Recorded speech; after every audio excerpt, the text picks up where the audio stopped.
Welcome to ESPN College Football, presented by Sling TV. We are at Brooks Stadium in Conway, South Carolina, as the unbeaten Coastal Carolina Chanticleers welcome the Arkansas State Red Wolves to town for a Sun Belt Conference showdown at the beach here on the first weekend of October. And a good Saturday afternoon to you, along with Rini and Golia and Taylor Davis. I'm Bill Roth, welcoming you to Conway, where the buzz here is all about Coastal's freshman quarterback Grayson McCall, who had 5 touchdowns in a big win at Kansas. Right, he's the leader of that offense. He exudes confidence, which I love. He's tough as nails. He's athletic in the run game, spreads it around. He's instinctive, and he's exactly what you want to lead your offense. He just makes plays. And boy, are we in for a treat today, getting to see receiver Jonathan Adams, who was spectacular in the Red Wolves' win at Kansas State. Yeah, Jay Adams, he is a matchup nightmare. 6'3", 220 pounds. He's long, he's athletic. They're going to have to put a body over the top of him. You're going to see a lot of double teams, but he can make those exciting plays. 2 terrific coaches today. 7th-year headman Blake Anderson and his team have not played since that win at K-State 3 weeks ago because of COVID-19 issues, but the Red Wolves are receiving votes in both the AP and the coaches poll. And on the other side, Coastal's Jamie Chadwell is in his 3rd year as the head coach, transitioning the Chanticleers to FBS, and they are having a ball at the beach so far this season. And you feel after talking to Jamie Chadwell, as he knows his program, Coastal, they're on the verge of bursting, right, in the Sun Belt, doing things they haven't done yet. And this is a big game, big opportunity for the Chanticleers today. Arkansas State won the toss, elected to receive, and the opening kickoff skips by Paul into the end zone for a touchback, and that means Arkansas State will get the ball first. And let's bring in the 3rd member of our crew today, Taylor Davis. Well, for this Arkansas State offense, guys, it's quarterback by committee. Logan Bonner and Lane Hatcher will both play at quarterback today. Now, watching them pregame, there aren't stark contrasts between the two. They're similar in play style and ability. So coaches say system will remain the same regardless who's under center. Expect them to rotate every series throughout the game. And we're going to see Logan Bonner to start, the gunslinger from suburban Dallas. Yeah, and like Taylor said, they're very similar. They release the ball similar, so that's good for the wide receivers. And the play sheet's the same for Keith Heckendorf, the offensive coordinator.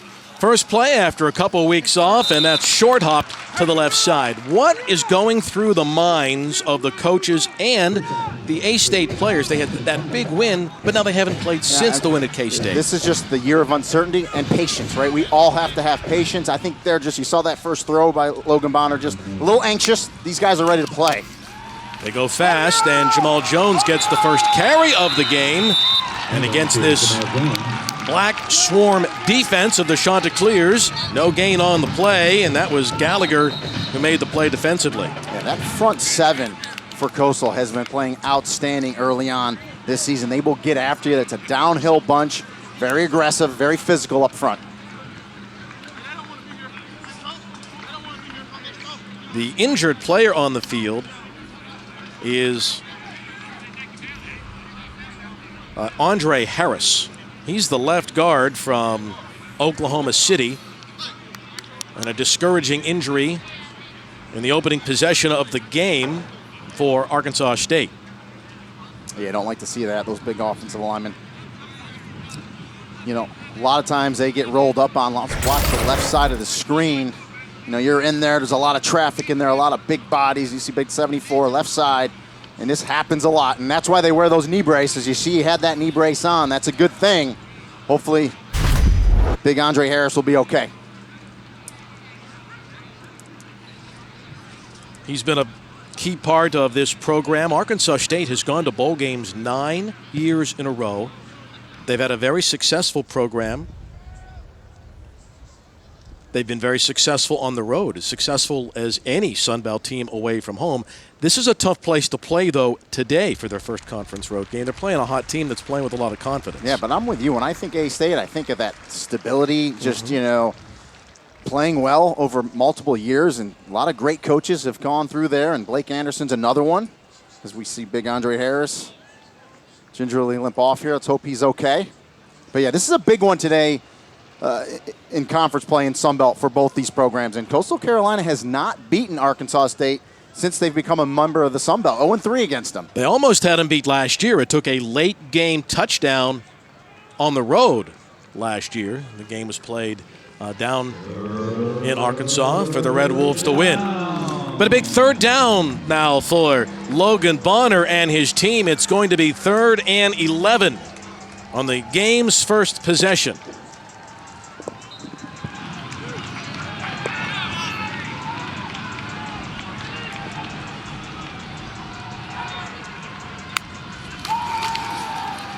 Bonner lets it go, and this is Green with the reception, but knocked down well shy of the first down, just a gain of 5 yards on the play. Yes, quick slant underneath, good job by Coastal. Just give him the catch, come up on 3rd and long and make that tackle. Don't let him break a tackle, force the punt. Here's Ryan Hansen in to punt the football away.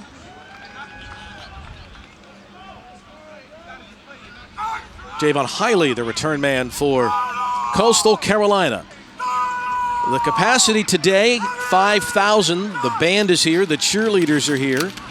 Nearly had that punt blocked. It's a very short kick. It's going to get a good roll, and it will be downed on the 29-yard line. And Coastal Carolina will get the first possession of the game. Let's go back down to Taylor.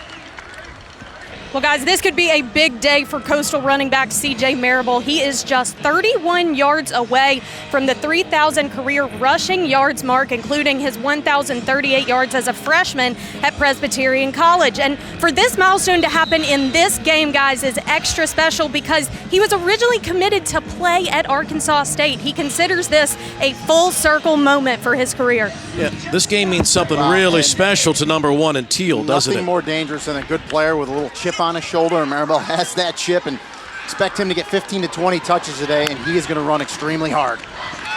A first down throw for McCall, and he connects with Hiley. That'll be enough for the first down, ahead of the 42-yard line. McCall is from suburban Charlotte. He redshirted last year. They're really impressed with his poise in the pocket, and in his college debut on the road at a Big 12 stadium at Kansas, 5 touchdowns and a big win for McCall in his very first game. He's got that moxie, right, that you want out of your quarterback, and he's still learning, only a redshirt freshman. Makes the good decision, didn't pitch it, but gets thrown down for a loss back inside the 39-yard line. Jeff Mario Brown. The good play defensively. Well, Big Forrest Merrill, 92, was there as well, and he outweighs the center for Coastal, Sam Thompson, by 50 pounds, so that's a strength as well up front for A-State. Loss of 3. It'll be 2nd and 13 now for the Shants and McCall.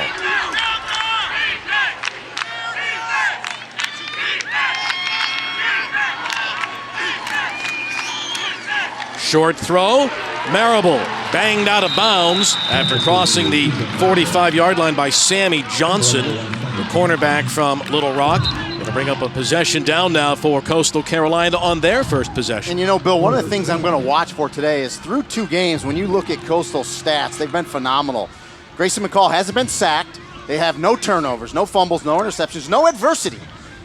Can A-State get at them, cause some adversity, and how will they react to it? So let's watch that as this game progresses. Not only has McCall not been sacked this year, that offensive line has not even allowed a quarterback hurry. He has not been hit yet this year. Until now, the first sack allowed all season long, and McCall gets sacked for the first time by Rice. Justin Rice playing that linebacker spot, a little delayed blitz comes through. We'll take a look at him in the middle of the screen, number 18. Plays the Mike, he also can play the Sam and the Will, can do them all. Comes in with a little loop blitz, no one picks him up, and on cue, the first sack given up by Coastal Carolina. Well, you knew you would face some adversity today. Here is Overson to punt the football away to Paul, who calls for the fair catch and takes it at the 20. And Arkansas State will get the ball for the second time. It is the Sun Belt Conference opener for both teams from Conway.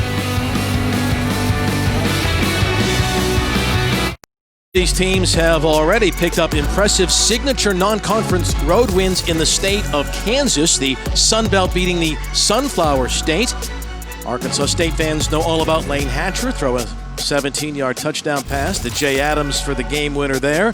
Coastal Carolina went all the way to Lawrence. Grayson McCall threw for 3 scores, ran for 2 more, and Coastal won 38-23. And when you watch those games, there's no doubt they were more physical than the Big 12 teams, and they were more athletic.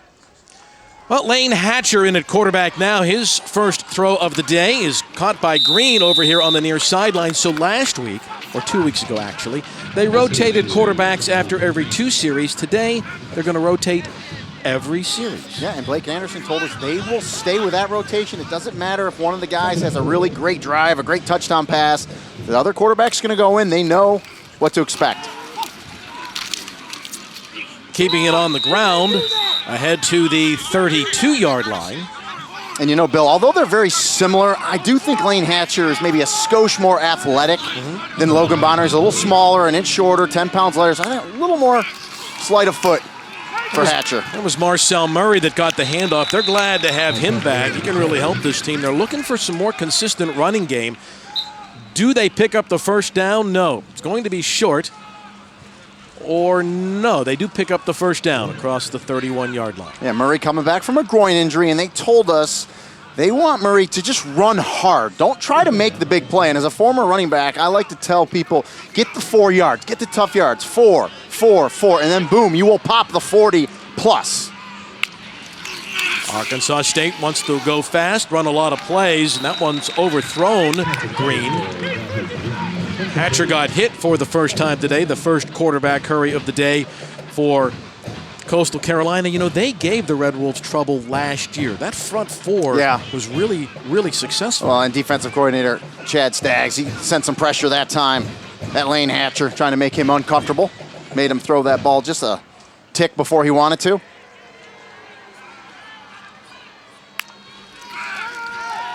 Hatcher, who transferred from Alabama, lets it go to the right sideline, and he overthrows everybody. You know, he had a great high school career. He threw for over 15,000 yards, but he's at a good place for him. You know, when he was at Bama, he was there behind Jalen Hurts and Tua. Yeah, tough to find the field when you got guys like that in front of you.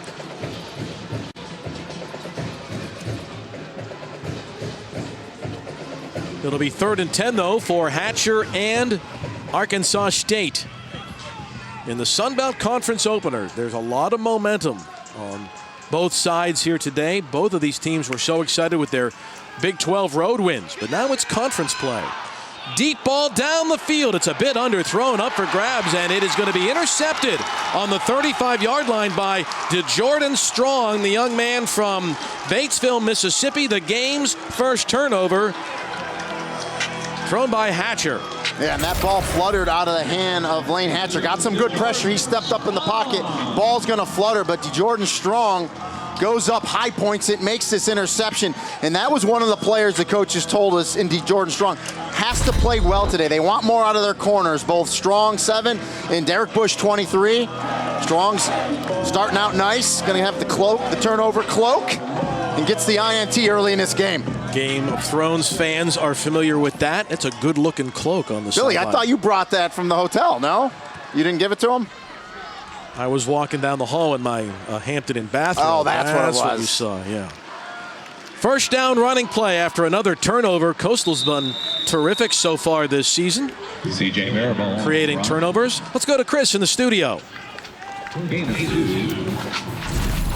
Yeah, and Bill, we wanted to let you know some breaking news from the NFL. Cam Newton, Patriots quarterback, has tested positive for COVID-19. He is immediately self-quarantined. The Patriots were scheduled to play the Chiefs in Kansas City, but that game has now been postponed tomorrow.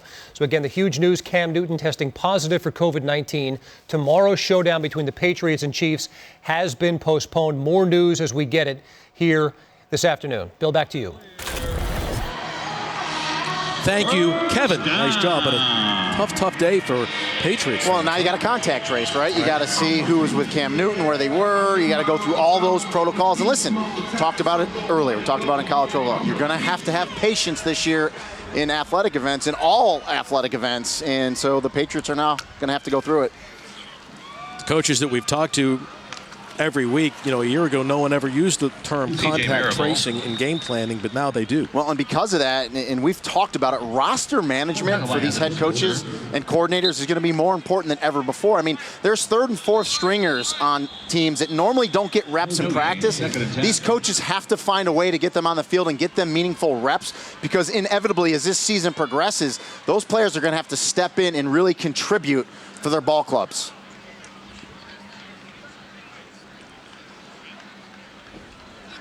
Another injured player on the field for Arkansas State. They've already lost one offensive lineman. We'll check on the injured player after we come back.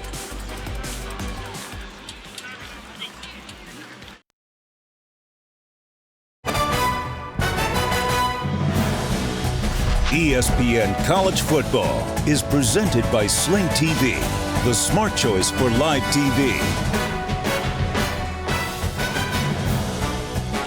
Coastal and A-State scoreless here in the first quarter. Bill and Reaney back in the booth. You know, both of these teams have already had some great non-conference wins, but there's a little bit more at stake now.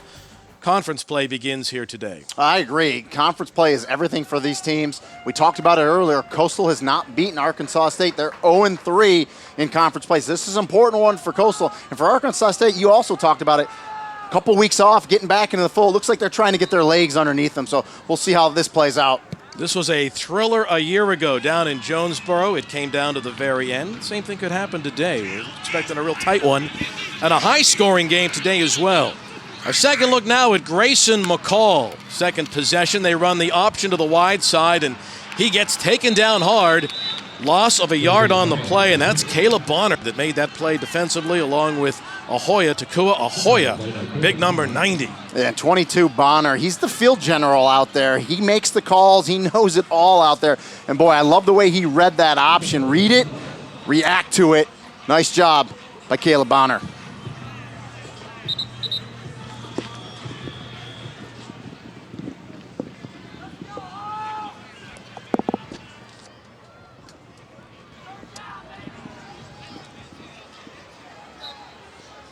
Third and 12 now for McCall from suburban Charlotte. You know, he's got a different kind of defense that he's facing this week, doesn't he? They play a third safety. That ball deflected and nearly intercepted. It's a different defensive scheme that McCall is looking at today. Yeah, 5 defensive backs, an extra safety in there. And that was actually a good throw. He tried to get it to likely his big tight end right at the sticks. Just couldn't make the catch. But I like the design. Usually Isaiah Likely, number 4, big NFL caliber type body. He's going to get a look on Sundays. Knew he was going to get hit there. Just couldn't squeeze it. Justin Rice was closing quickly.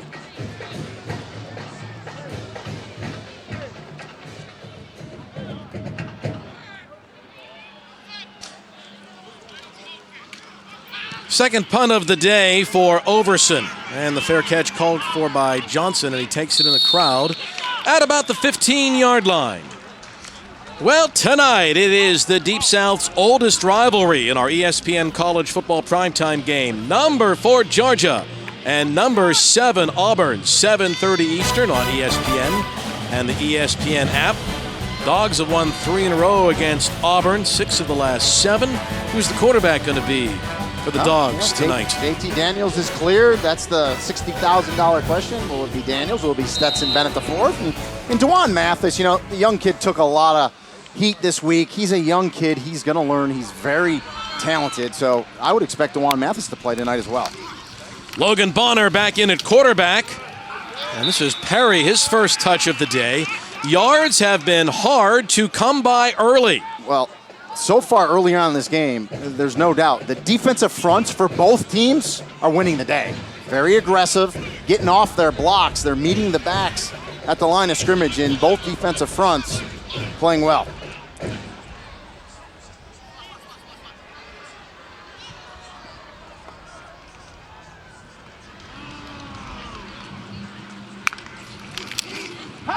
Quick throw, and the first completion of the day goes to Jonathan Adams, the tremendous wide receiver. He's brought down by KJ Johnson.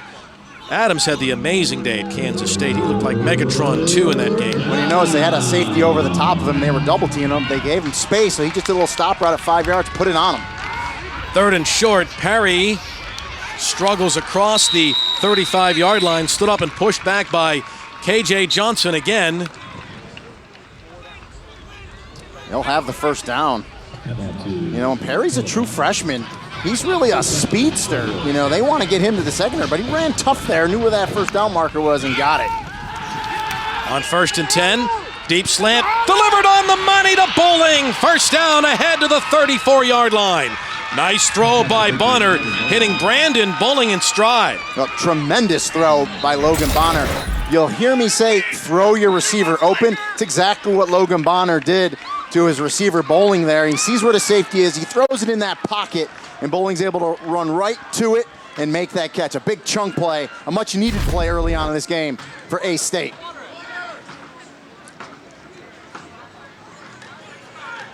Adams was a tremendous player at Kansas State. His father was a great running back for Arkansas State. He's a 2nd-generation Arkansas State player.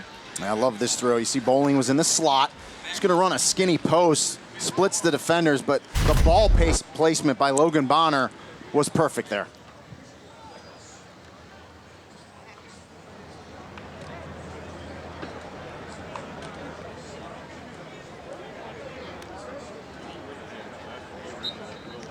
That'll move the football ahead to the 33-yard line. Well, they got a key 3rd down conversion. You know, Perry got him the first down on short yardage, and that's something that they want to do. They want to get the first down on a drive to get offense. going. They want to go fast. Blake and Anderson, they like to run 80, 85 plays a game if they can. They want to get a rhythm. They haven't really gotten that rhythm yet today, but a couple nice plays here back to back. Bonner to throw again. A pump fake and a deep shot for Green in the end zone. He's got it. Touchdown. What a play by Green in the back of the end zone. And Logan Bonner puts Arkansas State in the lead. I'll tell you this, Bill. Green's right foot landed out of bounds. Replay's going to have to determine, did his left foot hit first? Because his right foot, to me, looked like it definitely landed out. Let's take a peek. It does, but the left foot is down first. This call will stand. Great job by Green to go up and make that catch. Excellent coverage. You just got to turn around and play the ball. Matz doesn't. And Green makes that catch. The left foot, right foot. It's a good call.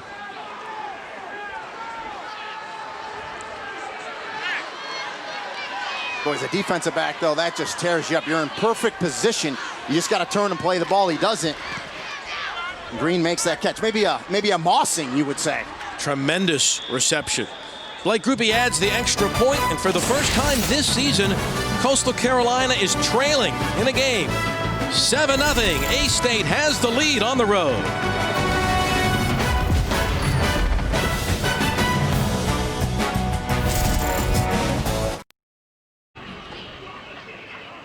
Welcome back to ESPN College Football, presented by Sling TV. Arkansas State with a 7-0 lead here at Coastal Carolina. Rini, what happened after this touchdown pass from Bonner? Well, Bonner throws a strike, and you're going to see him kind of hold his chest. I don't know if it's his collarbone, what area it is, and just kind of going to come off the field. And the good news is he'll have time to get looked at, because we know next possession, Lane Hatcher will be in there at quarterback. So doctors will look at him, make sure he's good. Definitely something there.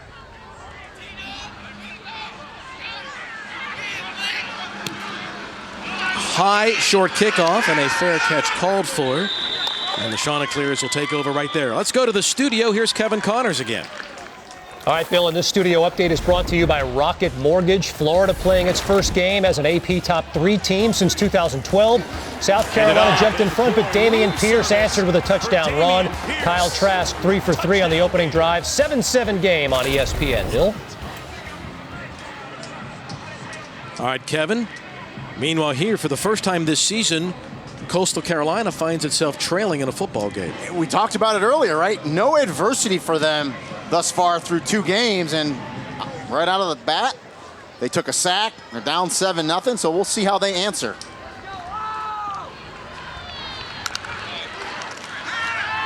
McCall to throw it on first down. He's got his man. It's caught. Likely will take it inside the 5, and he will score. Touchdown, Chanticleer. That's how you respond by trailing for the first time. And they did it in one play, so yes, that is exactly how you respond. You know, and I think Isaiah Likely was a little upset. He dropped that one pass earlier where he would have had a first down just from the tight end position right down the seam and just runs right by Anthony Switzer, who's a safety. They plays the star position. And I told you, Isaiah Likely will be playing on Sundays. He's 6'4", 245, but boy, you see how he runs. He's that perfect prototypical tight end that the NFL is looking for. Can run, he's athletic, but he's big and strong. You can put him down on the end of the line of scrimmage and he'll block for you as well. Massimo Biscardi in to attempt the extra point. And he ties it up. 7-7 game. So both quarterbacks show us what they can do. Bonner throws one, and McCall for the Chanticleers comes right back to tie things up. And we talk about for A-State, Jay Adams with the mismatch. Well, Isaiah Likely, same thing. He's bigger than the safety that's covering him, and he's as fast, if not faster. So that's a matchup where you want to take advantage of if you're Coastal and your offensive coordinators, co-offensive coordinators, Newland Isaac and Willie Korn, and they saw something there.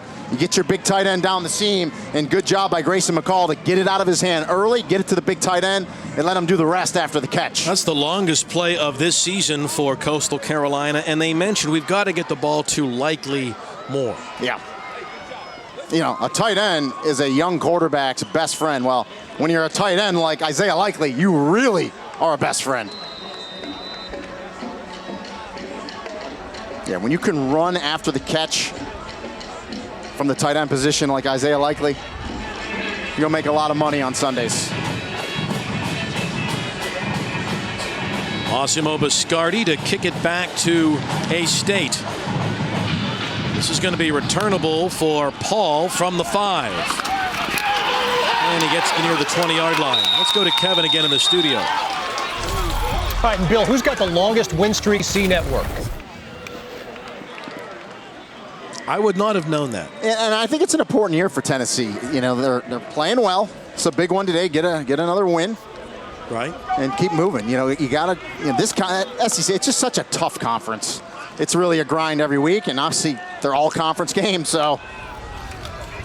Lane Hatcher back in the game at quarterback. Hands it off to Azubuike, running hard to the left side. And he gets knocked down at the 25-yard line by McConzo. Enoch McConzo, young man from Quebec. Yeah, Enoch McConzo, 43. He's going to say, how do you do to the running back, Azubuike. Hatcher, a deep shot and an over-the-shoulder reception by Adams. It's big play day here in Conway, South Carolina. What a throw, and Adams catches it in stride. Well, Logan Bonner was throwing bombs. Now you put Lane Hatcher in his turn with the big pass. And watch Jay Adams at the end of this. Just a little tug, a little separation. Great job by the wide receiver to make that catch, and another big play for Arkansas State. Hatcher over the middle, and that's incomplete. What makes Adams so good? He is a big guy. He's 6'3", but he's got some speed too, doesn't he? And at the end here, he's just going to get a little, not interference, just a little tug, just a little bit, nothing there, just to get that separation. That's a wise, smart wide receiver. And yeah, he's big, strong, and fast as well. And as Taylor said in the open, it doesn't matter what quarterback's in there. They're very similar. They throw similar balls, and that's good for the receivers. Azubuike knocked down for a loss of a yard on the play by Teddy Gallagher, the tremendous Mike linebacker who went to Glendale Community College in Arizona. He's a West Coast guy from Los Angeles originally. Yeah, and Gallagher's the leader of that defense as well, making the calls from that Mike linebacker spot. One of the guys has a mullet, by the way. You don't see it with a helmet on, but fancy haircut. Yeah, both he and old school Silas Kelly, the linebacker, lines up next to him on the weak side, have those mullets. Big third down now for Lane Hatcher.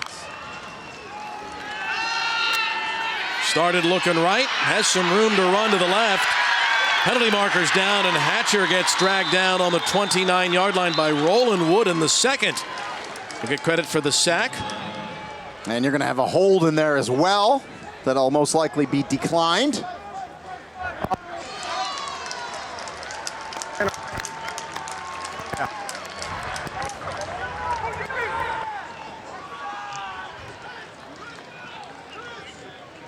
And again, we talked about that defensive front for Coastal. Good job there. Getting to Hatcher. No blitz needed. Good job of that defensive line. It's going to make this a much more difficult field goal attempt for Blake Groupie.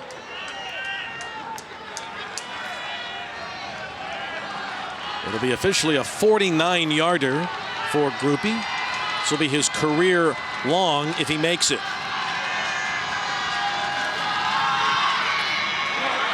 On the way, but no good. Wide left. So the sack helps, and the defensive unit for Chad Skaggs, the Black Swarm defense, the sack was a big play. And there was a little breeze in Groupie's face right there, and a lot of times with kickers, when you feel that breeze, you just try to overkick it a little bit on longer field goals. Ends up hooking it. No good. Now let's take a look at our college football rankings, brought to you by Capital One. Clemson in action against UVA tonight in prime time, and a rematch of last year's ACC championship game. Alabama and A&M as well. And that's the one I'm interested in. Jimbo Fisher gave him a boatload of money. Been there a while now. How will Texas A&M play in that game? But all great matchups. Can't go wrong with any of them. Auburn, Georgia in prime time too, as we know. Well, it took them 12 seconds to score on their last possession. The ball is on the ground for the first time today.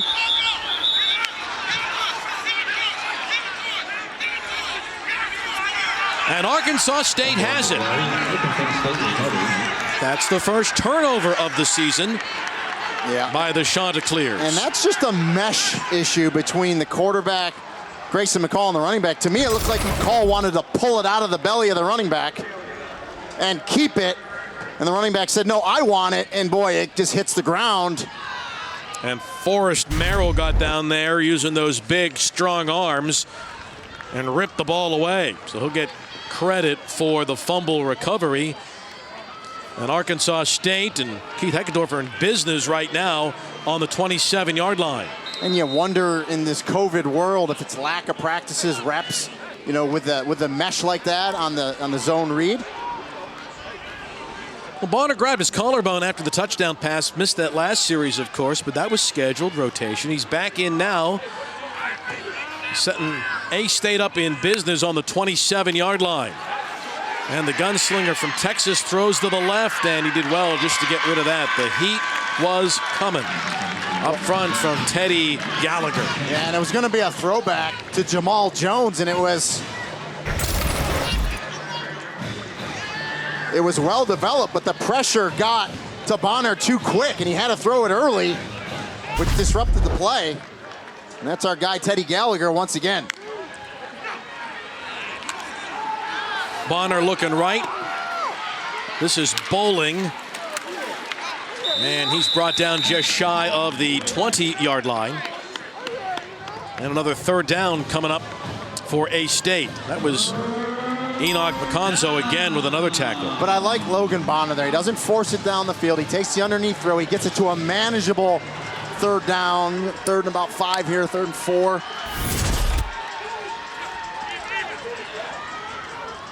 This opens the playbook up for Keith Heckendorf now, just for completing that pass on 2nd down.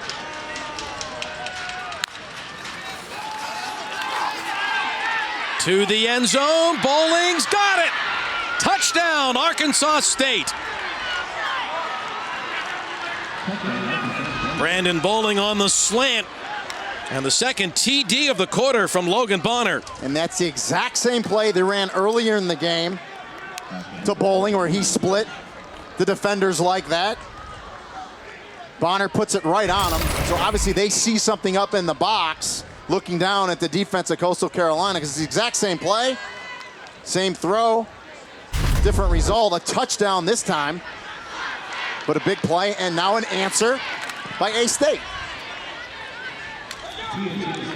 14-7, Arkansas State with the lead. They take advantage of the turnover, and the short touchdown drive puts them up 7. And we talked about Arkansas State kind of not being in a rhythm early. Well, they're in a rhythm now. And again, nice throw by Bonner. Throw him open. You're going to see him split the defenders, exactly what he did earlier in the game. Bonner puts the ball exactly where he has to put it. Bowling goes up, makes a nice catch. Bonner's from Rolette, Texas. He's about 20 miles northeast of Dallas. And he's feeling better. I could tell by that reaction. But whatever it was, it was before, he shook it off. He's ready to go. He had thumb surgery last year. He's come back from that. As a kid, he wanted to be a Texas Longhorn. That was his dream, to play for Texas. But he's had a good career at Arkansas State. Well, it's UFC Fight Night tonight from Fight Island in Abu Dhabi. Former bantamweight champ Holly Holm takes on rising star Irene Aldana in the main event. Prelims start at 7:30 Eastern on ESPN Plus, and the main card at 10:30 Eastern on ESPN, ESPN Plus, and in Spanish. To get ESPN Plus, go to ESPNplus.com or download the ESPN app. Couldn't pay me $1 million to get in that ring. With her? Either one of them. Either one of them. Uh-huh. How about you? Yes, sir. Trip to Abu Dhabi might be That'd be interesting. nice, yeah. Another short kickoff, another fair catch called for. And the Chanticleers will get the ball. Let's go back to the studio once more. Here's Kevin Connors. Yeah, and Bill, we showed you Florida fall behind South Carolina 7-0. They've scored 14 unanswered since. Kyle Trask to Kyle Pitts. Complete 4 Pitts. touchdowns a week ago. It's their first of the day today. It's got the Gators in front 14-7 after 1 on ESPN, Bill. Well, it's been an eventful first quarter here, Kevin. Big plays on both sides. The difference here, the turnover on the last possession. And talking about great tight ends, Kyle Pitts for Florida, unbelievable. Kyle Trask, quarterback. It's a great 1-2 punch there for the Gators.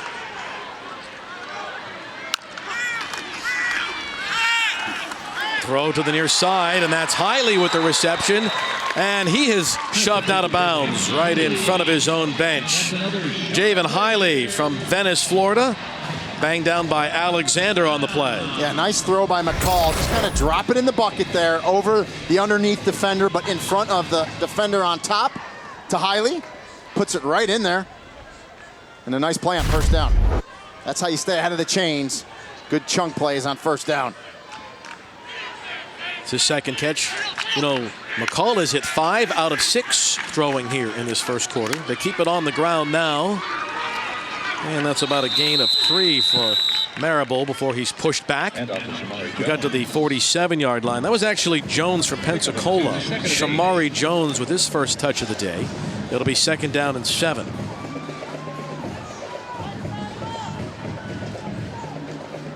Yeah, just trying to establish something on the ground is Coastal. They're trying to get a little movement up front. Tough to move that defensive line for A-State. Pretty good up there. McCall takes the throw and takes off running. Ooh, and he gets hit, popped right near midfield by the safety. That was Anthony Switzer. And again, they call him the star. It's kind of what Iowa State does, right? The third safety? Exactly. And they studied and talked with Iowa State a bunch. And that was a called quarterback draw. But you saw Anthony Switzer, 7 there, read it and react to it. And it's exactly what he did from that safety position. Come up and make that hit. Final minute of the opening quarter. The Chants have yet to convert a third down today. From the 50, rookie QB Grayson McCall in his first Sun Belt Conference game. Steps up nicely, good poise delivering that one. That'll be enough for the first down to Marable ahead of the 39-yard line. And that's where a young quarterback, sometimes he's flustered, he steps up in the pocket. He's just going to look to run on third down. I love that Grayson McCall keeps his head up, finds his back. Marable right in front of him, a good throw, puts it on him, and they keep the drive alive. And you know, the Chanticleers were 60% on third down conversions this season. That's first in the Sun Belt, 4th in the nation. So it's very big if your offense can convert those third downs, keep drives alive. Will they get this playoff? Nope, they're going to let the clock run out. Coastal's on the move. Arkansas State, though, has the lead after 1 quarter. It is the Sun Belt Conference opener for both teams. Quarterbacks on display, doing a great job. And A-State on the road has the lead after 1.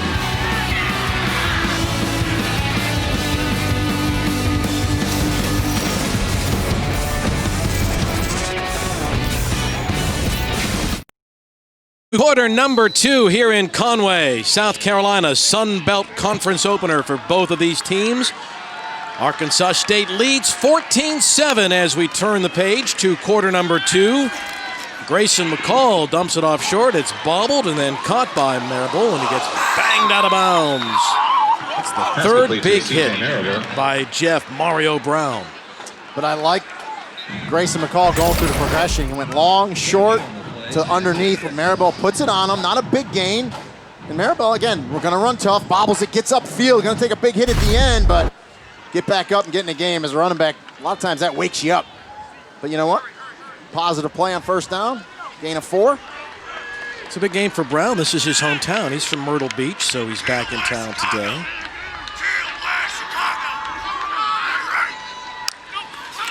McCall runs the option to the wide side, does a nice job keeping, has the first down to the 20-yard line. Grayson McCall. And that's another shot at play. A little option out of the pistol there. Nice job blocking up front. Left tackle, Looper's gonna block down. McCall attacks downhill. Good vision, sees that whole backside, hits it. Gets upfield, picks up the first down. Yeah, as a defensive line, if you don't get upfield, you don't cross the face of that quarterback and force that pitch, he's able to cut that thing back door like McCall did for a nice gain.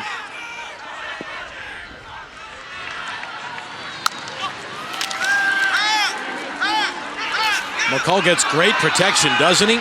Goes through all his reads. That's incomplete. It was intended over here for Isaiah Likely. If you see a Coastal Carolina receiver make a play, it is highly likely that one of these two guys made the catch. I see what you did there, Bill, and I knew you were going to go there. Look at the averages for Highly and Likely. Both 7 receptions on the season. Highly averaging 30 a catch, and Likely, not bad for a tight end. Just a skosh under 24 a catch. Pretty good targets for Grayson McCall. If Jamie Chadwell could recruit a tight end named Maybe, we could have an Abbott and Costello routine out of it, right? Absolutely. McCall gets out of trouble and slides down near the 12-yard line.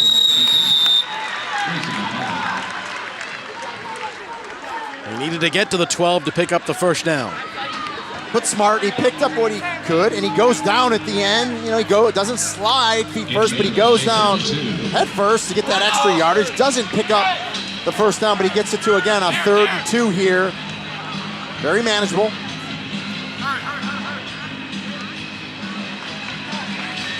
This season, this Coastal Carolina team has been perfect in the red zone. 9 of 9 this year, including 8 touchdowns. This looks like a busted play. Can McCall ad-lib himself into a first down? He's mighty, mighty close to it. Yeah, he got it. Looks like the headline judge, Stuart Slaughter, is going to come in. He's got the first down, and that's a busted play, but McCall knew where the hole was supposed to be. He turns. You got to believe McCall actually opened up the wrong way because both backs went the other way, but he's smart enough to get to where the ball carrier was supposed to go, put those shoulders down, and use that 200-pound frame to get that first down. Again, just a redshirt freshman quarterback, but that's what they like about him. He has that poise, doesn't he? Yeah, he didn't panic. Looked like he opened the wrong way, gets back to where he's supposed to. Good job up front by that offensive line. Push through and get that first down.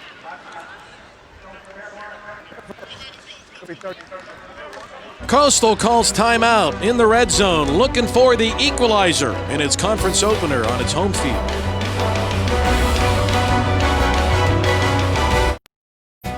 It is the first Saturday in October, and we are ballin' at the beach. Conway, South Carolina, just outside of Myrtle Beach.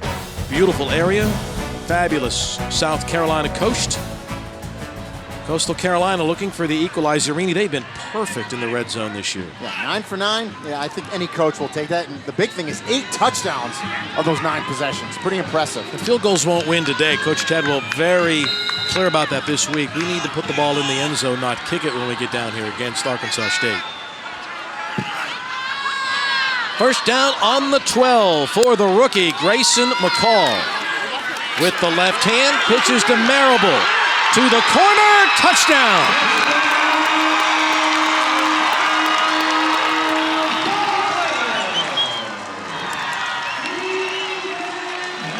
Great play call, and I want you to watch 72, Antwine Looper, the left tackle. Watch him release and get the key block that springs Marable for this touchdown. Great job. I love offensive lineman there. A little hook block, just enough on the linebacker, Caleb Bonner. But I love it when those big offensive linemen get down there and make those key blocks. It's a good-looking play, that little speed option. And a good-looking drive for McCall and the Shunts. Biscardi ties it up. And early in the second quarter, we have exactly what we thought we'd have. A tight game with a lot of points. C.J. Marble from Decatur, Georgia, ties the game at 14.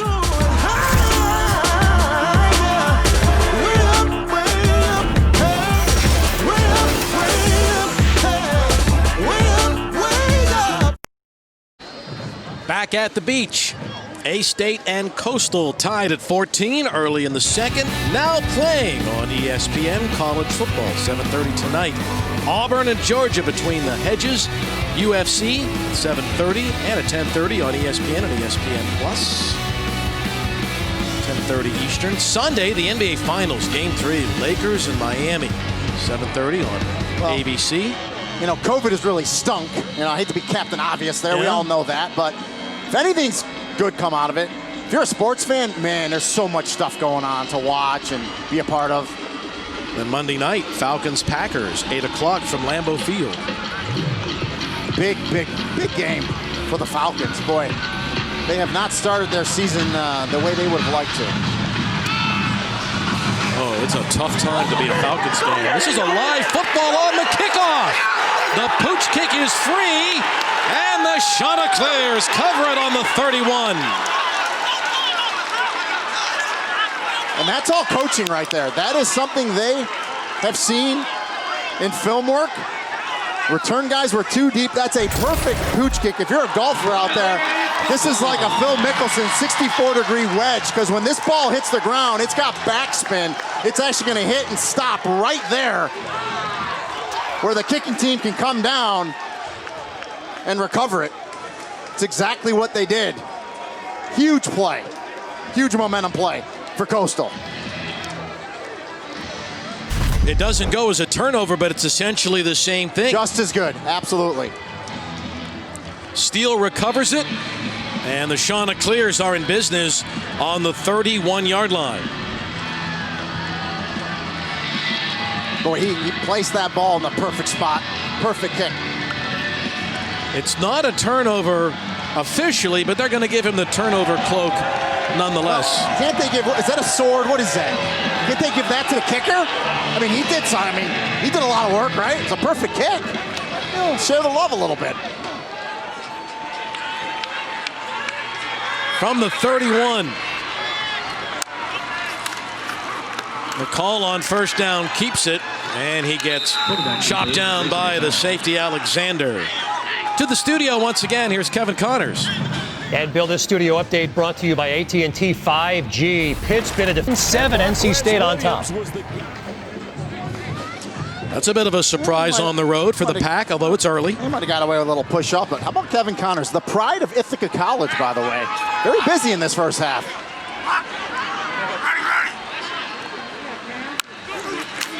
Second down, McCall lets it go, and the short gain ahead to the 25-yard line to Cameron Brown. Let's go down to the field once again. Taylor Davis. Well, guys, as you can imagine, the energy on this Coastal sideline is electric. Certainly a jolt after the last couple of drives. Head coach Jamie Chadwell gives his guys a word of the week. This week, the word is relentless. He just reminded his guys of that on the sideline, knowing if they're going to contend for this Sun Belt Conference, it starts today. He wants to continue to see relentless football. Yeah, and the win on the road at Kansas was huge, but this is a conference game. If you want to win the division, you want to contend for a championship, it's conference play. McCall's throw delivered beautifully for the first down. Nicely done. Accurate throw to Hiley. Yeah, and and the thing about, and they're going to call it incomplete. They're going to call it incomplete because when he hit the ground, the ball came loose. So It did. Had it for a second, just couldn't hold on. Got to survive the ground. You'll hear announcers say that. Just means when you hit the ground, you got to come up with the ball. Hiley can't right there. So Massimo Biscardi into attempt a 42-yard field goal. Will be his long as a Chanticleer if he makes it. He's got the leg, and Coastal has the lead. 42-yarder for Massimo Biscardi from Downingtown, PA. And Coastal Carolina has its first lead of the So day. it was important to get points off the takeaway, if you will, on the pooch kick. So a good drive there. And Biscardi finishes it off with that kick. You know, last year they had an incredible game at Arkansas State. We were talking about it earlier. A-State led 21-13 at the end of the third quarter. Coastal came back, took the lead 27-21 with 2:31 to play in the game. But then Lane Hatcher connects with Merritt for the game winner. 32 seconds left. A-State wins at 28-27. You know, I'm talking to both coaches about this game. There were some miscues on both sides there, and it was kind of one of those games where they're like, who wants to win? No, you win it. No, you go ahead and win it. Back and forth, and finally, A-State with the big play there late got the W.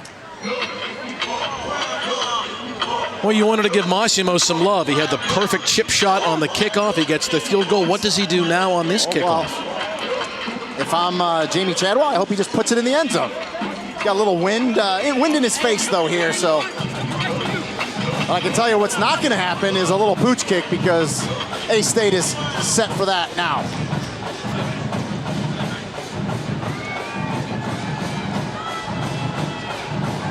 Same thing. Pooch kick. This time they call for the fair catch.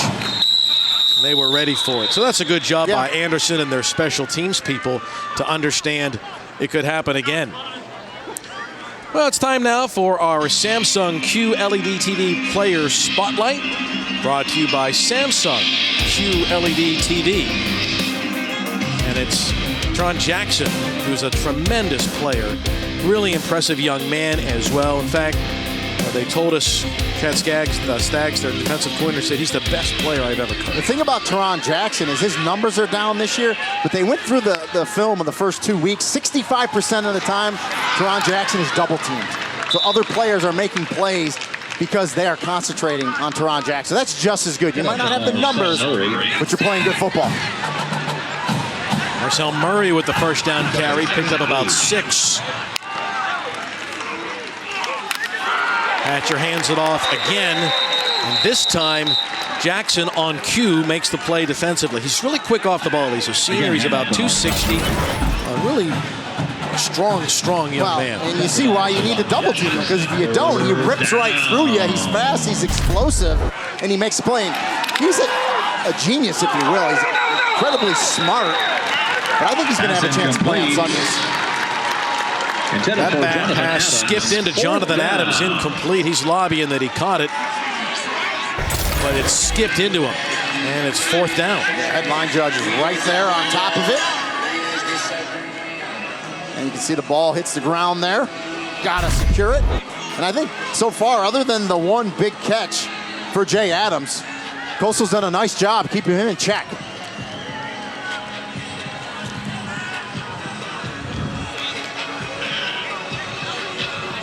Ryan Hansen in to kick it to Javen Hiley.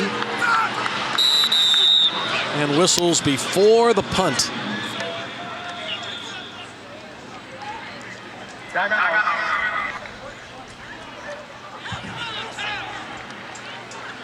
Arkansas State called the timeout right before the punt. Well, you know, and this is a good spot in the field to perhaps a fake punt, but maybe he didn't like what he had called, so take a timeout. Well, buddy, coming up tomorrow on Sunday NFL Countdown, you know, after coaching Peyton Manning, Big Ben, and Andrew Luck, Bucs head coach Bruce Arians reveals the secrets he's passed on to his new QB, Tom Brady. And Randy Moss ranks the best catches from this weekend's college football games. Kick off your Sunday morning with NFL Countdown at 10 a.m. Eastern on ESPN. And, of course, Josh Norman, who tremendous player here at Coastal Carolina, now with the Bills. You know, 2 years ago he made a $1.5 million donation to Coastal Carolina. And in recognition of his very generous gift, the Athletics Fieldhouse here at this stadium is named the Mario and Josh Norman Fieldhouse after Josh and his brother, who also played football here for the Chanticleers. I absolutely love that. Never forget where you came from. Josh Norman has it. Invested back into this program that gave him so much. I love to see that. Hansen, the punt, and it goes over the head of Hiley, and a flag is thrown as the ball rolls down. And I'll tell you what this flag is. I believe Hiley called a fair catch. He didn't catch it, and then he went and hit an Arkansas State defender. You can't do that, so we'll see if my officiating skills are on the money or if I'm dead wrong. Be one or the other. I think you got that one right. And that will be marked off half the distance to the goal for the Chanticleers. And Wayne Winkler is our Sun Belt Conference referee today. The call was made by the veteran back judge, Jay Brown. Illegal block.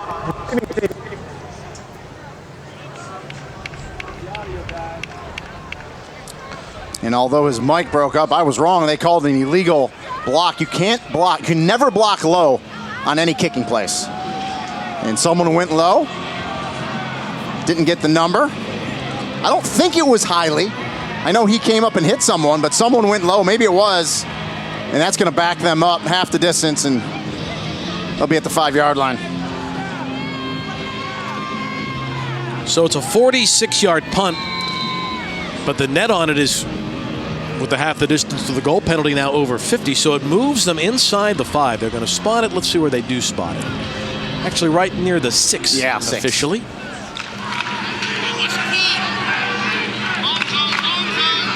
Well, this is the worst drive start today for Coastal Carolina. Let's see how they handle being backed up. The A-State defense jumps up with Caleb Bonner coming in to make the play defensively on Marable. Bonner is the quarterback of that defense. When you watch A-State on tape, number 22 in white jumps out at you. He's the quarterback of that team. He makes all the checks. And he was right up at the line of scrimmage that time on that play, only about a yard off the line of scrimmage, not back, 4 or 5 yards in that traditional linebacker spot. Read it nicely and made the play. McCall claps his hands on second down, and he connects to the near sideline to Denmark. And he crosses the 20. He'll have the first down. First catch of the day for Sam Denmark, a former track athlete and walk-on football player at Virginia Tech, who is transferred down here, and he makes his first catch, a big one. It kind of looked like a busted coverage. Number 4, Herring Wilson, looked like he was going to come on a blitz. Denmark wide open. McCall sees it, puts it on him, and they get themselves away from their goal line.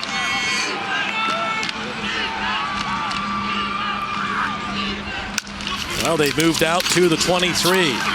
McCall breaks one tackle, and he gets just shy of the 30-yard line. That's a good run for McCall. Back to the studio we go once again. Here's Kevin Connors.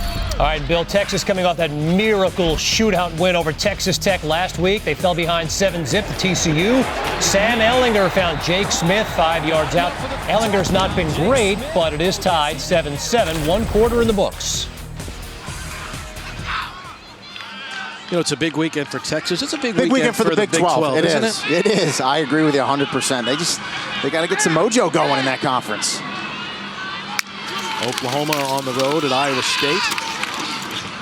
Here's Jones, the carry. He gets to the 31-yard line. It'll be shy of the first down, but it'll be a makeable third down attempt now for Coastal Carolina. Boy, 42 Vidal Scott got off the ball extremely quick right there. Didn't make the play, but boy, he shot like he was shot out of a cannon there. Look at McCall's day so far. Redshirt freshman from just outside of Charlotte, Indian Trail, North Carolina. Pretty good numbers right there.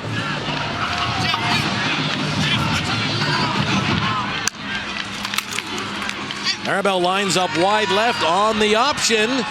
McCall gets the first down to the 35-yard line.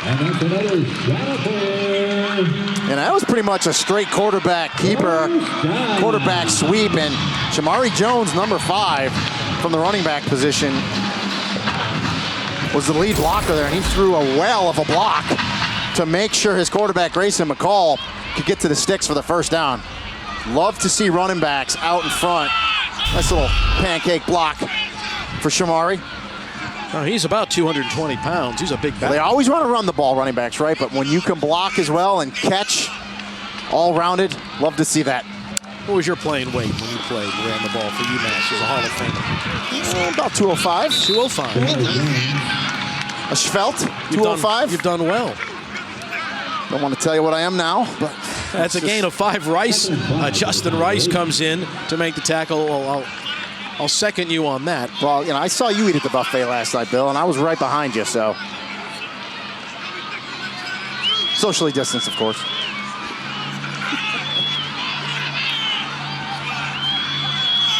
Conference opener for both of these teams. It came down to the final couple of minutes last year in Jonesboro. After trailing here today, Coastal has come back to take the lead. As we come down to the final 6 minutes of the first half here today. That's Marable. Again, shy of the first down, but it's another makeable third down for Coastal. Yeah, they decided to go option to the short side of the field there. Good job by A-State stringing that out, but as you said, 3rd and 2 here.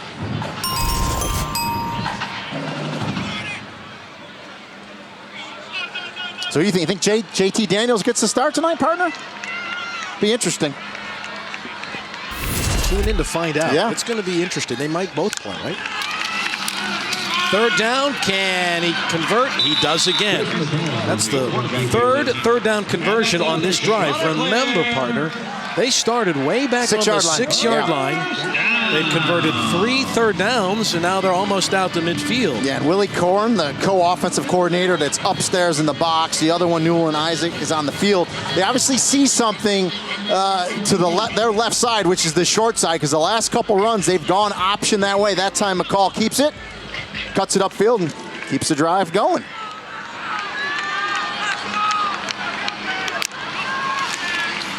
McCall fakes short. Steps into a deep ball down the right sideline, and an incomplete pass, and Hiley had both hands on it. Number 6, Antonio Fletcher had the coverage. Hiley will make that catch, though, 9 out of 10 times, won't he? Yeah, and Hiley, he just ran a wheel route. It was defended very well by 14 Fletcher. They were in good position, but even with the good position, Hiley had a chance to go up and make that catch. And you're right, usually 9 times out of 10 he comes down with it. But it looked like Fletcher got his hand in there as well at the last second to knock that thing loose. I think you're right. Antonio got a hand on it just potentially to knock it free. Give him a pass breakup on the play. Good play. Second down from McCall on the run, and he misfires on the near sideline. And it'll be third down. Passing complete. Let's go back to the studio. Kevin Connors, what you got? Yeah, Bill, we know Sooner got finished telling you how Texas tied things at 7 when TCU jumped back on top. Max Duggan from 5 yards out. Sam Ellinger, by the way, just 3 of 10 for 69 yards. Number 9, Texas trailing TCU 14-7. Oh, boy. And I know a win's a win, but, in the Big 12, you expect Texas, Oklahoma to win these games comfortably. And they're in dogfights every week. How much of that do you think it is because we haven't been able to have consistent practices? We don't know when or who we are playing. It definitely contributes to it, there's no doubt. with a foot in bounds. That is a first down reception. A beauty at that. Nice job by Sam Denmark.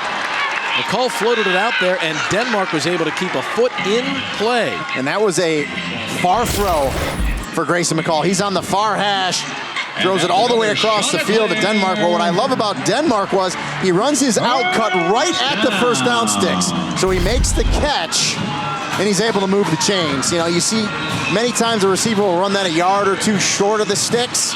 He's right at the yard to gain, and they pick it up. They are moving the sticks on this drive, aren't they? This has been really impressive. They are converting third downs and making plays to keep the clock moving. Hand off to Shamari Jones. Move the ball all the way to the 40. Yeah, now, he broke up, but I believe what he said was they're going to, I think, replay call down there. I think they're going to take a look at the spot where Denmark caught the ball. I think he might have actually been short of the line again after I gave him a lot of credit for catching it right at the sticks. And even though you couldn't hear the referee, Wayne Winkler, I'm pretty sure that's what replay did. They stopped it. So what you're saying is Denmark definitely caught the ball. Remember, it's where the ball is, right? You always hear that. Where's the ball? And we had a great shot by our crew right down the line looking at that first down marker, and it looked like, although Denmark was in bounds and it's a good catch, the ball may not have crossed the yard to gain for the first down, so it may just be a half yard short. But we'll see what replay comes up with. And here's the best look right here. See, look at that ball. You got a great shot. You're right. He's short of the first down. I think he's going to be just a tad short. I think replay's probably going to reverse this and make it a yard short. Great camera work there, guys and gals. Really nice job. So now the ruling on the field, as you see, is that the ball is spotted on the 43-yard line. The replay official is Terry Walters. We had Terry a few weeks ago. Very experienced replay official. And here it is. Whenever you see the back judge, I said this before, you see the back judge pull out that pad and start writing and listening to the referee, a lot of times that means they're going to change the call. They got to make sure the clock's right, make sure the yard marker's right, make sure the down and distance is put back correctly. So I think they're going to reverse this.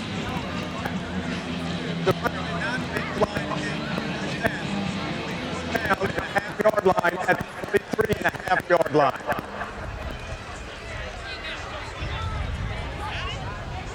So it's going to be 4th down and 1/2 yard to go. And I think Jamie Chadwell goes. I think he's going to be aggressive here. That's a good job by replay. It was a big play early in this game, in this second quarter. Good job to get it right. We just got to fix Wayne Winkler's microphone, and we'll be all set. But we knew what was going to happen. We were on it, partner. So 4th down, this will only be the second time all year Coastal's had to go for it on 4th down. They mentioned that we haven't faced adversity. We've been ahead. Our quarterback hasn't been hit. How do you think Coastal has responded today? Excellent. The turnovers, they've been behind. He's been hit. The QB's been hit, right. He's been sacked. They've been behind. They've had a turnover. They had a fumble. And they've responded well. So, yeah, they so far, check. They pass dealing with adversity. It's going to be 4th down and, my goodness, what would you call it, 4 inches? Yeah, and not a huge offensive line up front for Coastal. Willie Lampkin, the left guard, true freshman, 6'1", 295. Sam Thompson, the center, 5'9", 290. He is 5'9". Trey Carter, the right guard, 6'1", 300 in the middle. So that's my kind of center in there now, man. You got to get off the ball. 5'9", 270. 4th down and 6 inches. McCall hands it off, and the first down run for Jones. Hand off to Reese White. And I like how hard Shamari Jones runs with the football. Good job of that offensive line, flying off the ball, staying low. You know, and it's the running back's coming from a little farther because it's a pistol set with that quarterback in this shotgun and short yardage like that. But Jones does a nice job running behind his pads, picking up that first down. 2 for 2 now are the Chanticleers on 4th down this season. Keep that 100% intact. This has been an epically long drive, not only in yardage, but in time off the clock. McCall to the air, nicely delivered on the mark to Denmark. First down inside the red zone to the 18-yard line. That's a great play, and I got to correct myself. That was Reese White with the run to pick up that first down on fourth down, but I love it. Pick up that first down or fourth down, running the ball, and then a little play action. Good job by McCall. I love how he scans the field. He goes through his progressions. He finds his receiver, Denmark, who's really been his favorite target today, puts it on him, and a nice play. And I just like the change of pace, the change of play calling from option to inside run to then finding those soft spots down the field. This is the 14th play of the drive. They've taken 6.5 minutes off the clock.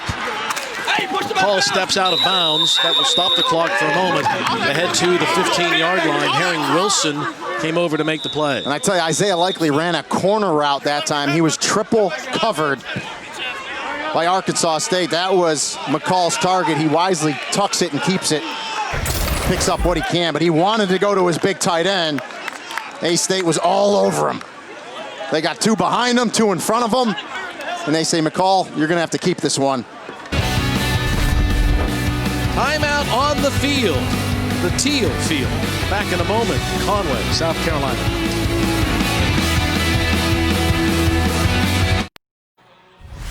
Kevin Connors in studio. Coming up on the Nissan Halftime Report. More on the postponement of tomorrow's Patriots-Chiefs game in Kansas City. And an update on the health of Cam Newton. Plus a tight one in the swamp between South Carolina and Florida. And we'll preview the Deep South's oldest rivalry between Auburn and Georgia. All coming up when you join me and Jim Moore at the half. Phil? All right, Kevin, thanks. Looking forward to hearing from you and Coach Mora coming up at the break. That's another good play by Grayson McComb. Doing it with his legs, but he's very cerebral out there. He's got complete control of what he's doing. And they're going to take their time here. They've really dominated in this possession. But little zone read, he puts it in the belly of Marable, pulls it out. Finds the seam, picks up the first down. It's first and goal. And again, we talked about how good they have been in the red zone this season. Perfect on the year.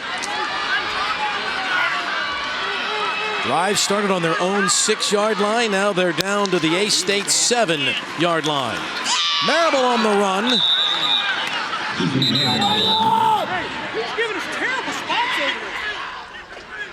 That was Caleb Bonner, another good defensive play.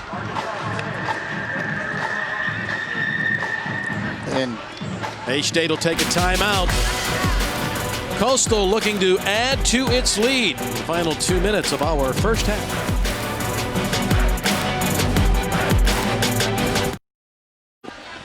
Coastal looking to build on its lead here in the final 1:48 of the first half. They've been dynamite all season in the red zone. Perfect, as a matter of fact. And I just love the way they're spreading it around on offense.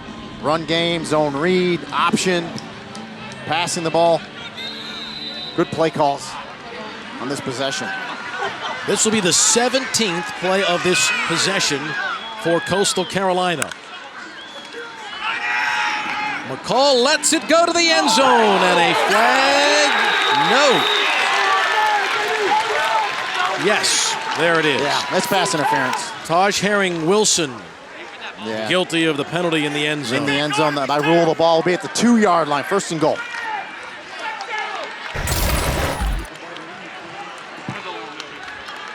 Yeah, and just trying a back shoulder pass. Good throw, and the defender just never turns around. Contacts the receiver. It's Taj Herring Wilson. It's an easy call for the official. Good route by Brown. Big target, another 6'3", 220 guy. Easy call on the pass interference, and the easy call. Ball will be placed at the 2, first and goal.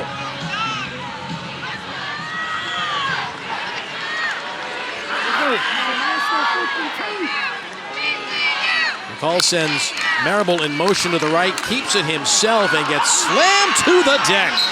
What a tremendous play by Terry Hampton, who moved to end in the spring and has strived as the defensive end this year. Yeah, Terry Hampton isn't the guy you want to run into if you're Grayson McCall. Big body, 6', 293, gonna just rip through the block. get to McCall and the quarterback keeper. I mean, that's how you shred a double team. I mean, you just get through there and make the tackle.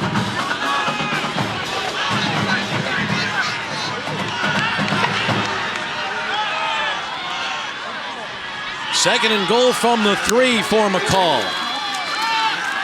To the air, touchdown. Flipping it to Marable.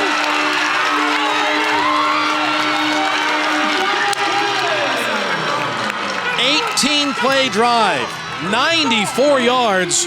What an impressive possession for Coastal. And that's how you pay off a drive like that with 6, with the touchdown. And we talked about Maribel. The coaches told us 15 to 20 touches. Hasn't really done work running the ball, but boy, he's caught a few passes. They just slide him out into the flat. Good job by Grayson McCall. Just a little flip pass there to put it to Maribel, and he turns it up and gets the touchdown. Capped off a tremendous drive by the Chanticleers. 17 straight points for Coastal, and the Chanticleers open up a 10-point lead in the final minute now of this first half. And that drive was so impressive.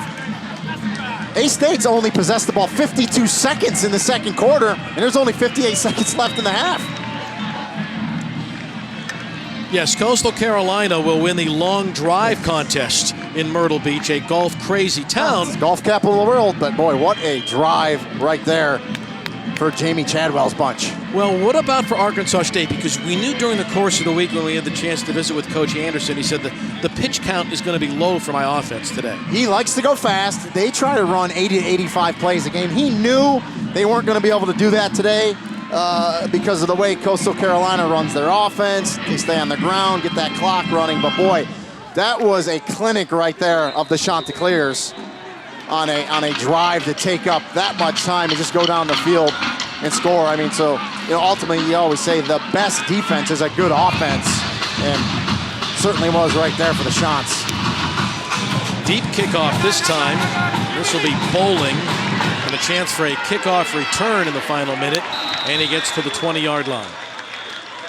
All right, let's take a look at our drive recap. It's brought to you by Goodyear. Well, when you're backed up as a defense, you want to get after the offense. They don't. They let Coastal get out. You have that nice pass to start off to Denmark. Got him out from the hole. Then, the big 4th down run that kept the drive alive.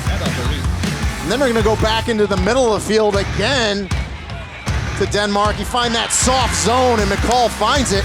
And they methodically move down the field and then capped off with the touchdown pass to C.J. Marable. Let's see how Bonner and Arkansas State responds now. There's a quick throw to the left. That's Reed Tyler, the junior tight end from Brandon, Mississippi. No timeouts left for A-State, so if you're Coastal defensively, you got a little umbrella on the top. You just don't want to get beat over the top, something long. You give them the underneath passes, but you come up and try to make the tackle inbounds. Bonner throws in another catch. This time it is Jay Adams. That will stop the clock. First down, Arkansas State. Boy, that's just a great throw by Bonner because they had 3 defenders around Jay Adams. He goes up and makes that catch, and that's a nice chunk completion to Adams. 4th catch of the game for Jonathan Adams. First down throw again. Another reception for Adams, and he's down right at 50-yard line, but inbounds, the clock will turn. You don't want to get beat over the top if you're Coastal, but boy, you got to be a little more aggressive. You got to come up a little bit. You're giving up too much on these underneath passes, and it's perfection thus far for A-State, getting the completions and getting out of bounds to stop the clock. Ahead to the 45-yard line. Jonathan Adams with the completion. Clock continues to run. 20 seconds to play, and again, no timeouts left in this first half for Arkansas State. Yeah, that's a tough call. Tunnel screen. Good job tackling him in bounds. Hatcher cannot get sacked. He does, and the clock will wind out. They have just 5 seconds. The sack by Teron Jackson will end the first half. So good plays by Arkansas State to get it to midfield, but boy, Coastal stepped up. Good tackle, keeping Jay Adams in bounds on the tunnel screen, and then fitting that Teron Jackson ends the half with the sack.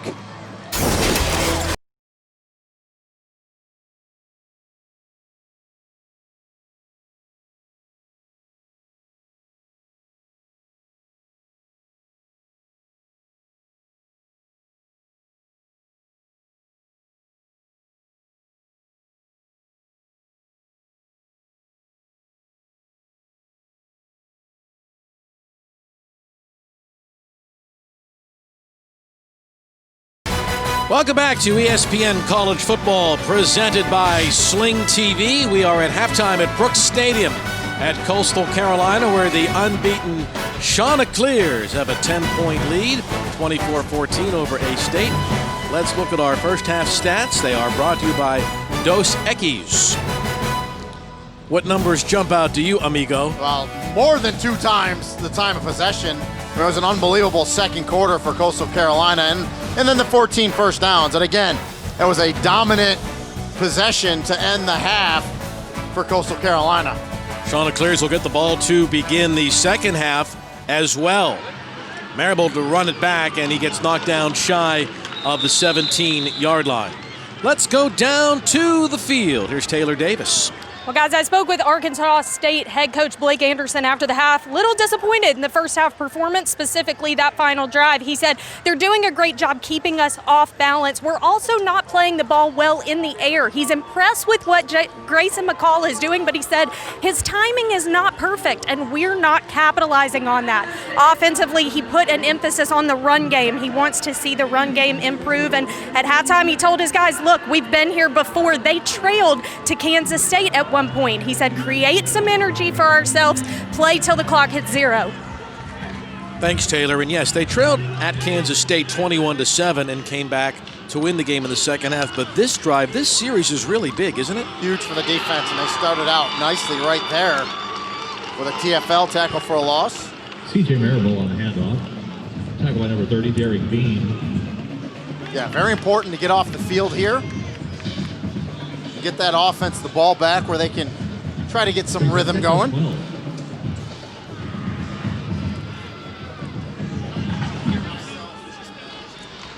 It was a loss of 3 officially. Second down and 13 now for Grayson McCall. He is the leading rusher and the leading passer, obviously, today for Coastal. That'll be enough for the first down as Hiley gets it out to across the 40-yard line. His feel in the pocket, his ability to keep plays alive is just really impressive. His feel and his patience. Step up in the pocket, keep the head downfield, and just wait for his receiver Hiley to clear the zone right in the middle, puts it on him to move the chains once again. And yeah, it's just, boy, it's a great feel that Grayson McCall has, and you know, it's uncanny for a redshirt freshman.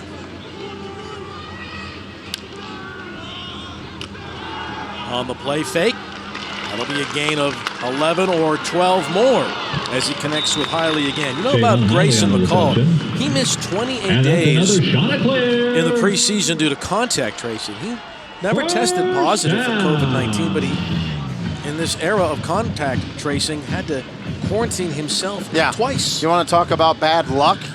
You have to get quarantined twice. 2 different players that had COVID. As you said, Grayson never had it, but 28 days he misses. But luckily for the Chanticleers, they're one of the teams in the country that actually had a spring practice. It got 15 practices in the spring, and I think that has paid dividends.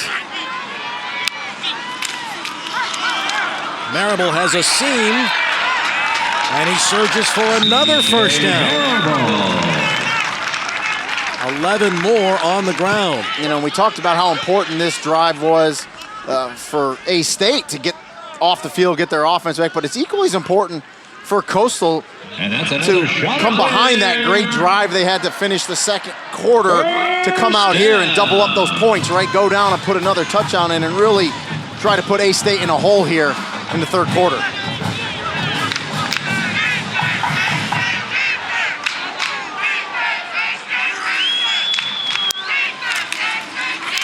They keep it on the ground again.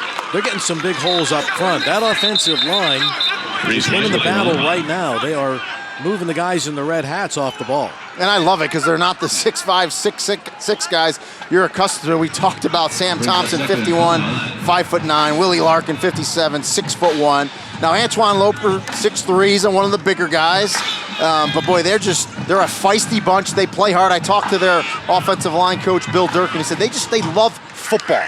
This team loves football. He said he's never been around a team that just loves to play the game, and it shows. Call another easy pitch and catch to Jamin Hiley. That is his 3rd reception of this possession. And that's another shot clear. Again, at 5'9", 290, That is an unusual center, isn't it? Sam Thompson. Well, you're going to fire out and you're going to be lower than the defensive lineman. I will guarantee you that every time. And they, listen, and this is a group that kind of got put together. They had 2 offensive linemen that were projected to be starters opt out. They had to kind of put some guys together. Willie Lampkin was really the true freshman, was going to play center. He moved over to guard, gets thrust in there as a starter, and they're doing a heck of a job. McCall didn't see anyone open. Got some positive yards out of the play nonetheless before Jeff Mario Brown brought him down at the 22-yard line.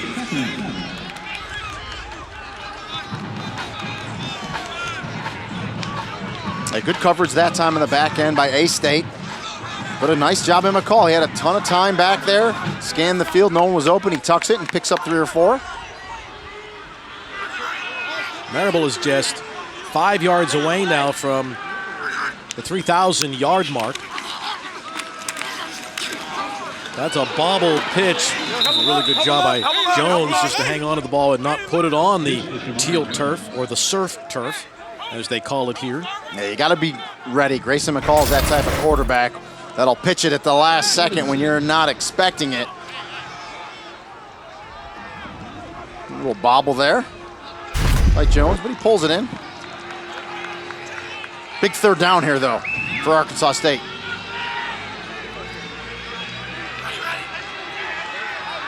Third and 7 from the 22.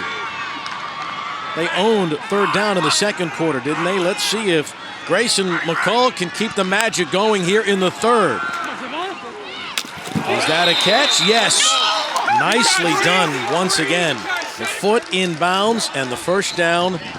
Hiley was able to keep his toes in play. Yeah, good timing. McCall puts it on Hiley on the outcut. Perfect rhythm, good catch, drags that foot, gets it in. Moves the chains. Get Taylor down there kind of getting out of the way. She knows. You don't want to be on any of those highlight reels. You look on the sideline, you'll see there's Caleb Bonner. He's not in on this possession to start this third quarter. He's the key guy on their defense, but we don't see him on the field now during this possession. But we do see the big man Terry Hampton coming in to make another bear tackle. Yeah, and that's curious too, because Caleb Bonner is the quote-unquote field general of that defense, makes the calls, can play all 3 linebacker positions, the Mike, the Sam, or the Will, and he's very active. He was very active in the first half, so that's a player they need out there defensively.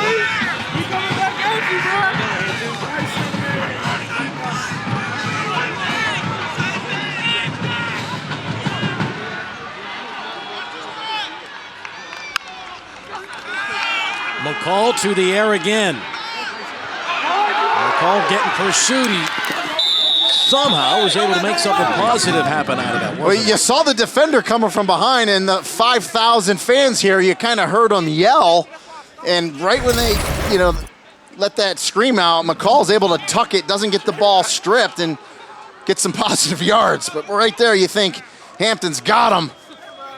Little eyes in the back of the head there for Grayson McCall. Oh, if Terry Hampton was chasing you, you'd know where he is. Yeah, well, you'd hear him. I know that.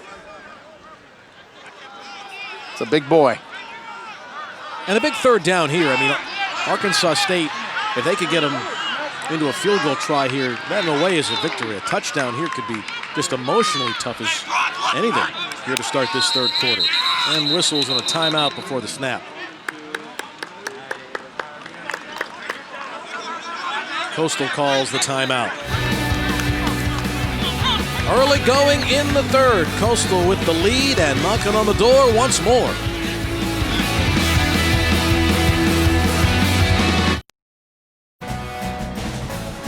We are back at Coastal Carolina, just outside of Myrtle Beach in Conway, South Carolina. There's the Fightin' Chanticleer. It is a beautiful day here on the South Carolina coast. Spectacular weather for today's game, and Coastal Carolina, which at one point trailed, has the lead. And look at the possession time of this game, really. Dominant. I mean, we know what they did to end the first half, and already 6 minutes and 50 seconds they've controlled the ball to start this third quarter. Let's see how they call this. It looked to me as if the left tackle was forced to move because the defense came across first. I agree with you. Defense. 5-yard penalty. Still third down. So instead of 3rd and 7, it'll be 3rd down and 2. Does that change the play call? I think it does, and I think also for Jamie Chadwell, you want to really put the foot on the gas pedal. I think he's thinking right now, I got 2 downs to pick this up, because I think he goes for it here if they don't pick it up, as long as they don't, take a major loss here on 3rd down. Change of personnel. They bring in Reese White, the extra B back. So White and Marable are behind the quarterback, Grayson McCall, on 3rd and 2.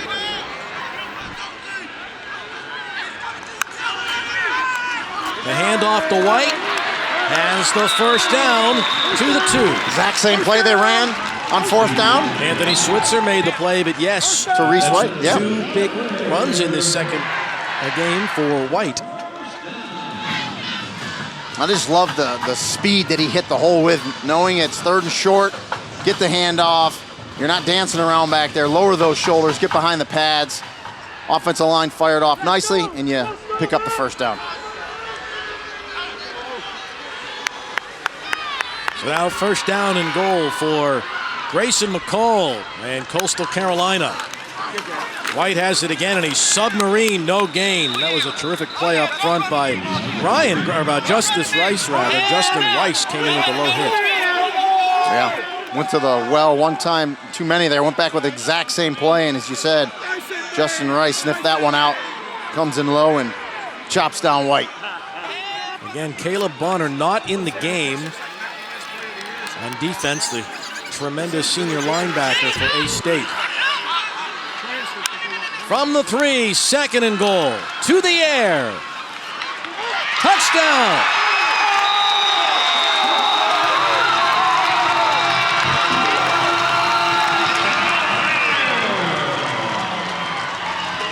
What a throw by Grayson McCall. And let me tell you what makes it special. He wanted to go to Michael McFarland, his tight end, 87, in the middle of the field. A little play action. They covered the tight end. He looks at the tight end. He sees he's covered. He immediately comes out to the left, finds his big receiver, Brown, back shoulder, perfection, and a touchdown for the Chanticleers. Another long touchdown drive for Coastal. Now Massimo in to add the PAT, which he does, and that's 24 straight points for Coastal Carolina. Grayson McCall has thrown 3 touchdowns today. The Porter Ridge Pirate has Coastal up big.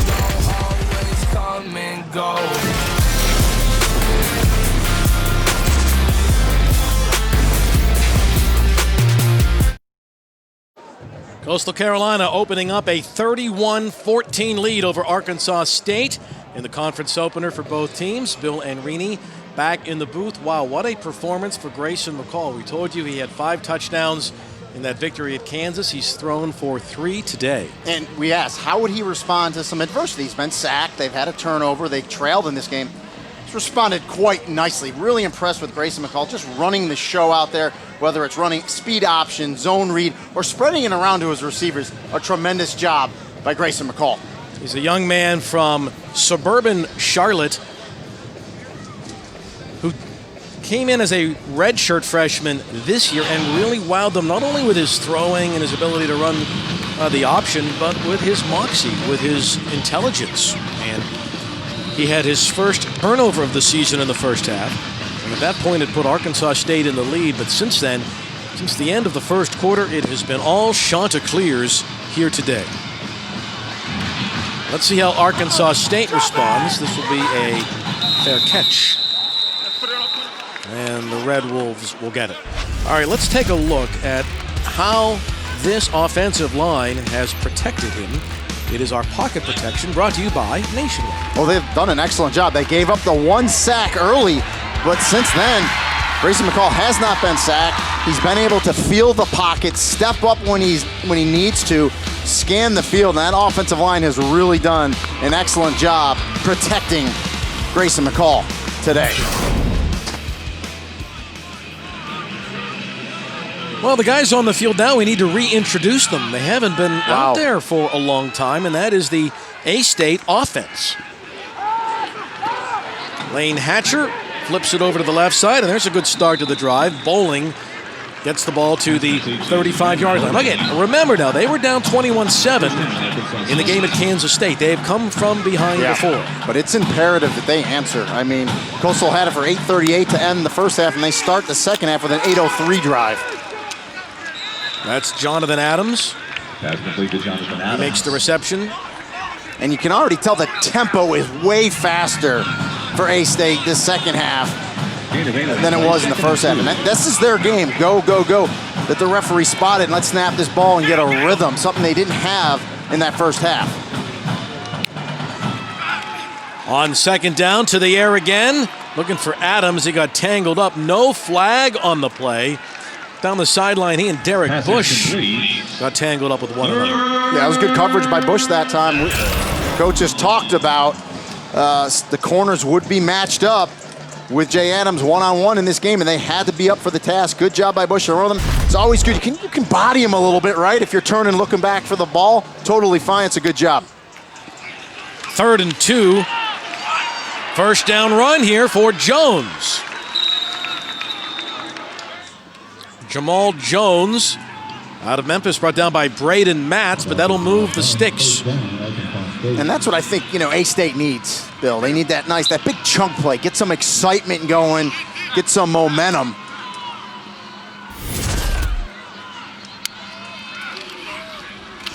To the air again, and that's behind the intended receiver, Green, who had that touchdown catch to start things off in the first quarter. And we talked about A-State not getting in a rhythm, and a lot of that is attributed to Coastal's job on offense, possessing the ball, keeping it for so long, and the offense just wasn't out there for A-State to get in that rhythm that they need. And consequently, now they're trailing by 17. Hatcher, a deep shot, and it's overthrown. Green. Meanwhile, behind the play, some pushing and shoving as Hatcher got knocked down. And there is a flag on the play.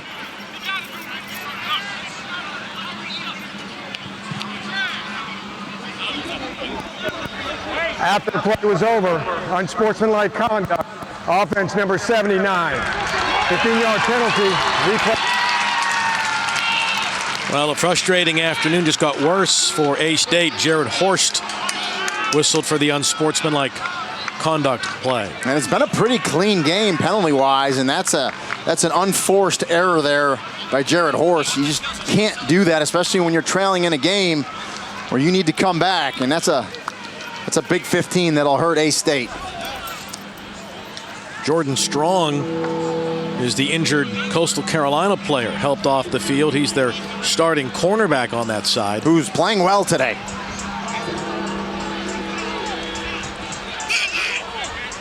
So it's 3rd down, and Arkansas State needs to get all the way to the 38-yard line. 3rd and 25 now for A-State. To the air once more, the short throw to Jamal Jones. Ball is free. It's a fumble, and the Chanticleers have it back. Yeah, I was going to say, if you're Coastal, you'll take that underneath pass on 3rd and 25, come up and make the tackle. And one better, they come up, make the hit. Where Jones fumbles. In my first look, the ball was definitely out before a knee or a body part was down that would make him down. And Coastal is swarming to the ball, recovers that fumble, and they're in good shape. Braden Matz came up with the ball.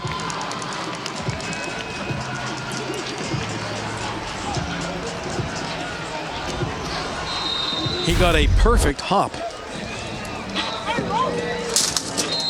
Sometimes the turf give it, sometimes it takes it away.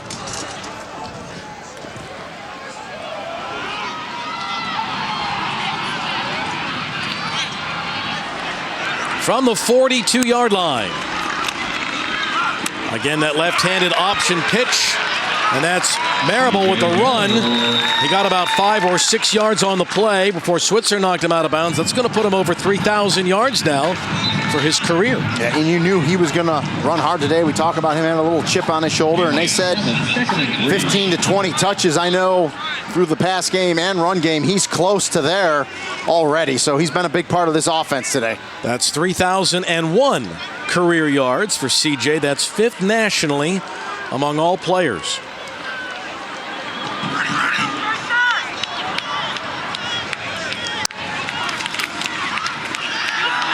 To the air again, and it is caught. No, dropped at the very end. Good battle over there, and it was a really good defensive play by Sammy Johnson. He never gave up on the ball to strip it away. I thought Hiley caught it on the back of the defender and controlled it, but they called it incomplete. This would have been an highlight reel, SportsCenter top 10, no doubt. But right here, it looks like he pins it to him. And the ball's moving a little bit, but I would not be surprised if replay stopped and looked at it. Boy, it's so close, but wow, almost a great catch. Hiley almost used Johnson's shoulder pad to haul it in. 3rd down. By the way, Bonner is back in the game now for A-State at linebacker. Marable runs to the left. There's a flag on the play. Marable knocked out near the 30-yard line. And you're going to get a hold. I think it was 57, Willie Lampkin, the true freshman left guard. Holding. And trust me, he said 57. It's only the 2nd penalty in the entire game on the Chanticleers. Yeah, they've played well. But that's a costly one because he picked up the 1st down. And now you're 3rd and long. So a big opportunity for Arkansas State. Get their offense the ball back.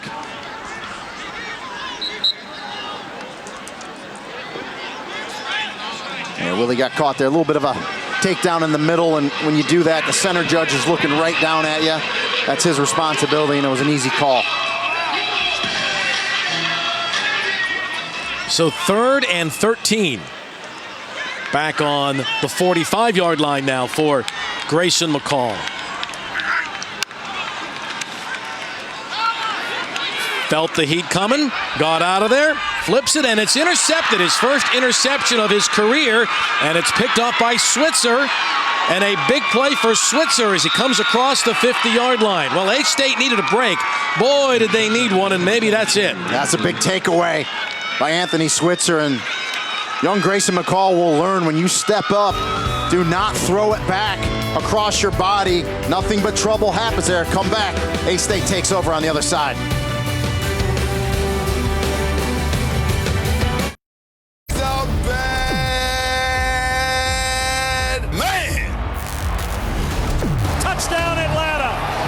Matchup, Aaron Rodgers and the 3-0 Packers host the Falcons at Lambeau Field, 8 o'clock Eastern, 5 Pacific. On ESPN, ESPN Deportes, and the ESPN app. It all begins with Monday Night Countdown at 6. I know a lot of Atlanta Falcons fans, they are hurting right now. Green Bay isn't the place to get well, though, is it? No, it's not. And tough place to play, even with or without a crowd. And Atlanta just needs to try to turn it around. Well, if Arkansas State has a glimmer of hope, it started with that interception. Now let's see how they respond. Bonner back in the game at QB. Delivered low, Bowling with the reception, but it'll be a loss of a yard. Let's go back to the studio. Kevin Connors, what you got, buddy?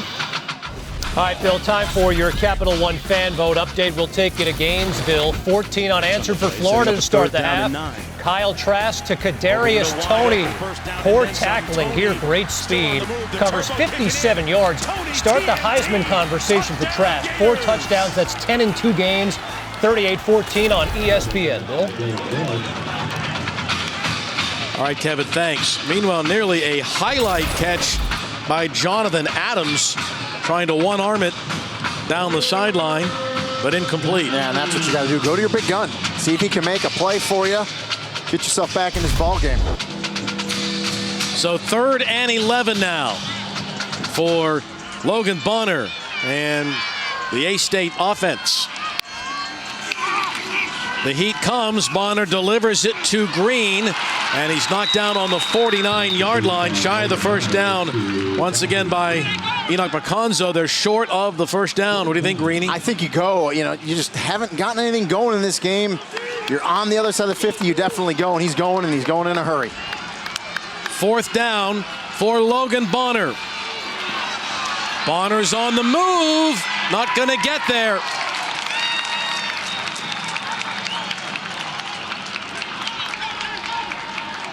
Yeah, he's short. You know, Bonner turned the corner, not super fast running the ball, and the Chants defensively have been swarming to the ball, and they get the turnover on the downs. Coastal Carolina will get the ball back. Well, you know, sometimes you go so fast, you wonder, was that the play that they wanted to run? Did a receiver run the wrong way there? And the reason they do that is you want to catch the defense off guard, right? And just, as you said, went pretty quick and just good coverage on the back end. Bonner decides to run. He's not the fastest quarterback, and once he decided he was going to go, you saw how quickly the Chants defensively reacted to him. And so now here comes Grayson McCall and the Chanticleers offense once again. And this has been a clock-churning offense. Their last 2 drives before the interception each ate up over 8 minutes of clock.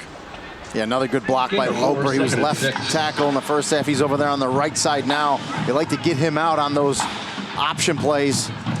Nice little block. A decent pickup on 1st down.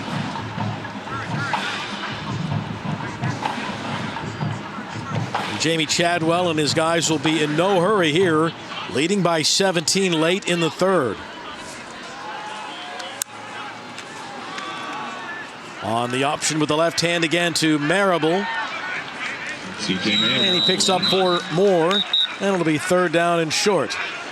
Well, tonight, as we've been talking about, it's the Deep South's oldest rivalry in our ESPN College Football Primetime game as number 4 Georgia takes on number 7 Auburn, 7:30 Eastern on ESPN and the ESPN app. Kind of early for this game. That's usually It's the first time in like 50 years that they've played it in October, not November. Yeah, so it is early for this. Hey, listen, this is an abnormal year, right? So get used to it. I'll take Auburn and Georgia once a month. Exactly. Yeah. Straight ahead running and a big hole for Reese White. Ball's down. Yeah, clearly a fumble. And they've got it. A-State comes up with it.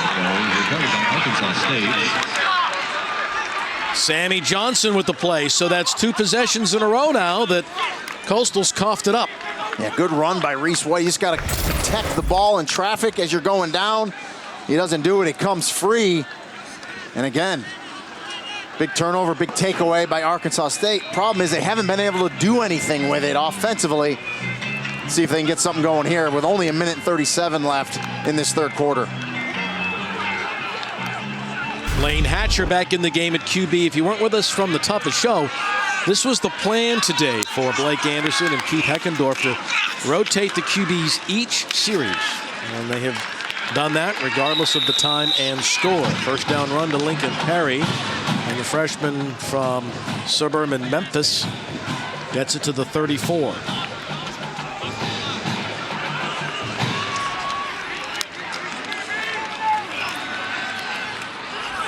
There's Green with the catch, and he's out and shoved a bit late. No flag ahead to the 38-yard line. And just trying to get going here is A-State. You know, Blake Anderson told Taylor at halftime they needed to get some type of running game going to kind of open things up. You want to try to get the defense back on their heels, and they just have not been able to do that to Coastal yet today.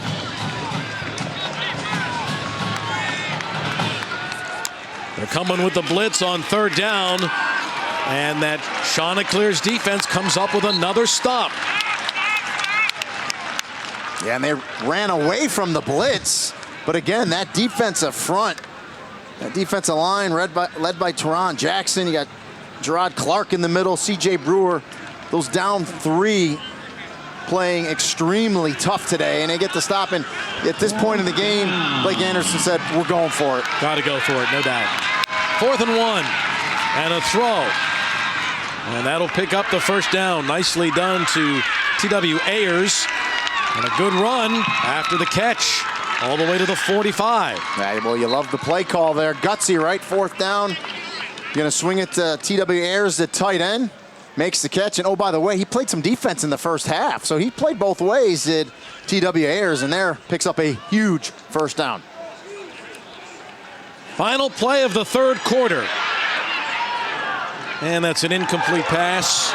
And a flag is thrown. They're going to get a late hit, a roughing the passer penalty to end the quarter as well.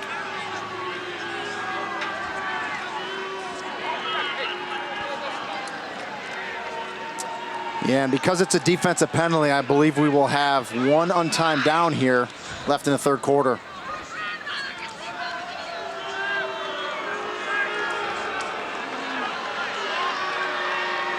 So no time on the clock, but we will have one more play in the third quarter on the roughing the passer call on C.J. Brewer. Yeah, just get there, and again, they are going to protect the quarterbacks. For sure, anything close is going to get called.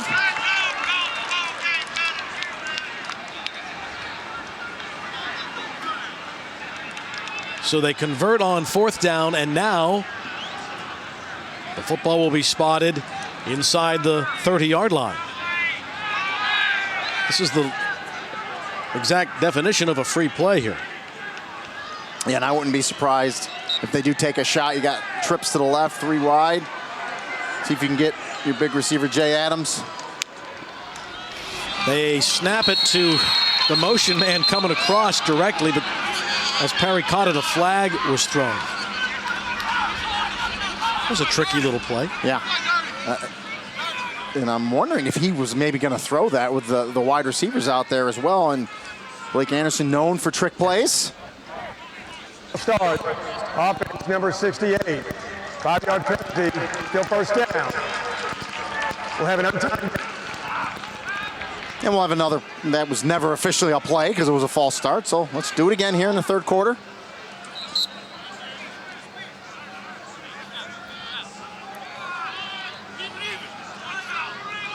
Arkansas State usually shows us something exotic, something fun each game. Some sort of trick play.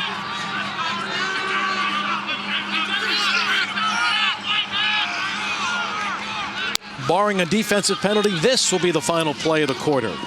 And it's Paul, Rashad Paul with the reception and a pickup of 5. Well, Arkansas State trying to rally. Trailing 31-14 as we go to the fourth quarter here in Conway, in the Sun Belt Conference opener for both teams.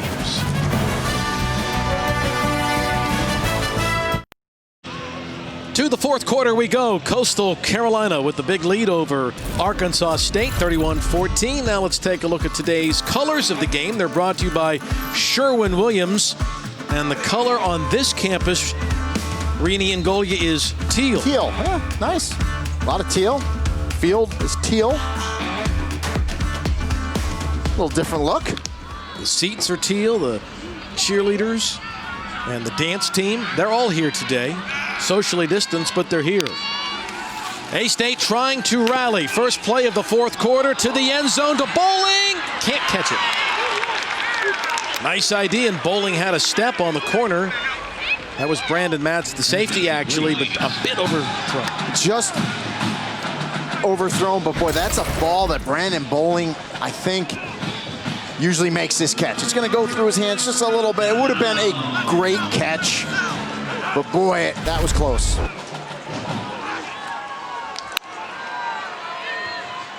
Third and 11 now for Lane Hatcher.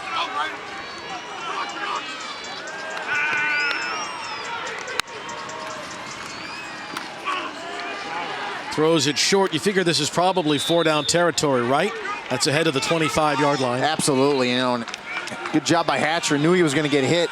Delivered the ball, stayed in there. 4th and 6. They're going to bring Hanson in, Ryan Hanson, and they're going to kick it. Yeah, try to get it back to a 2-score game. 2 scores.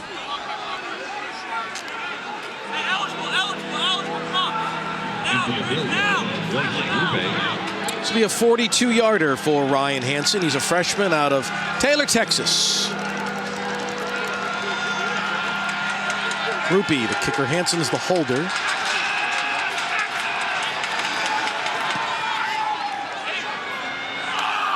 And that one's good. So Blake Groupie gets 3 points on the board for A-State. We go to break, 31-17, Chanticleers.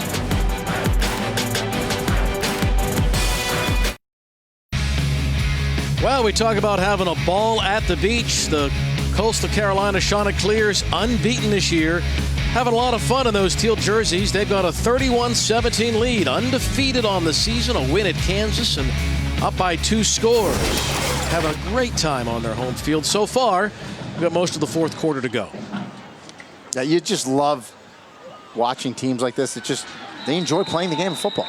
And all these kids have been through so much this year with everything going on, and just to get out here and play and you see the joy, it's good stuff. Squib kick to the 17-yard line, and the return by Reese White out to the 30. Let's go to the studio once again. Here's Kevin Connors.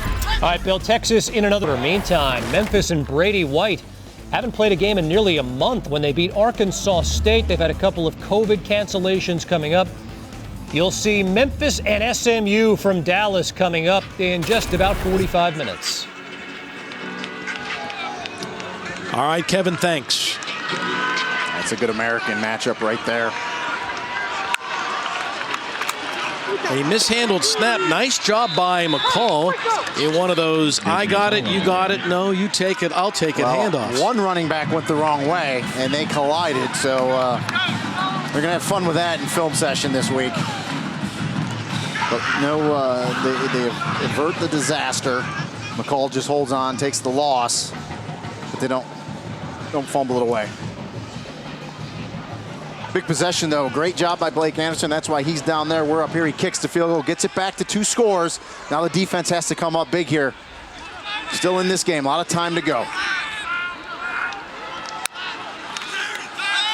McCall to the air, and that's bobbled. They've had a case of the dropsies and the bobbles here in the second half, haven't they? They've turned the ball over twice. They put it on the field a couple of times. That should have been caught. Well, and that's just a case where Cameron Brown starts looking to run with the ball before he secures it. Got to make that catch, and he might not have picked up the first down, but again, it would have been third and 3, 3rd and 2 probably. He drops it, and now you're 3rd and 11, and an opportune time here for Arkansas State defensively to get off the field and get that offense back out there. It would be a rare 3 and out if A-State can get a stop here. Maybe the very first possession of the game.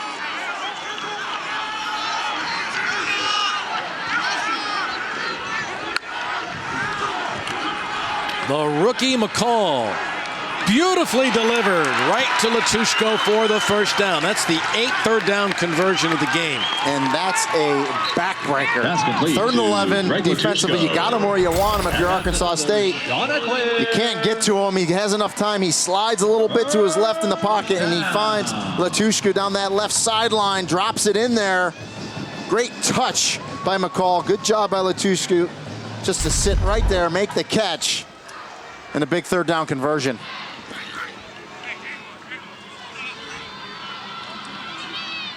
For the game, the Chanticleers have held the ball for over 33 minutes. There's some negative yardage, a rare minus number for Marable, who's had such a great day and a terrific career. That was -4 or 5 on that play. That was Caleb Bonner that made the play. He was out a couple possessions on defense earlier in this second half, He's back in there now, and you know why? He's an important factor for that defense. Gets up there and gets that TFL, the tackle for the loss.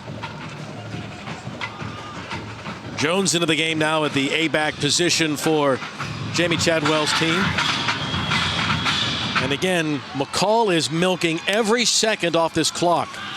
To the air again. That might have been tipped, and it kind of flutters incomplete. Alexander, I think, got a fingertip on it, Rainey. Alexander came with a safety blitz, timed it, got that hand up there, and was able to deflect that pass. So Arkansas State, you got him right where you had him before. You had him at 3rd and 11. You let him out of the hole. Now you got him at 3rd and 14. Got to make a play here. 8 for 14. So many times you hear defensive coordinators say, we just got to get off the field. We've got to get off the field. It's the money down, 3rd down. You have to get off the field, especially 3rd and long. No excuses.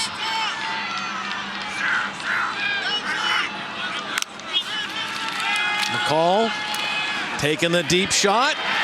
It's caught inside the 20-yard line by Brown.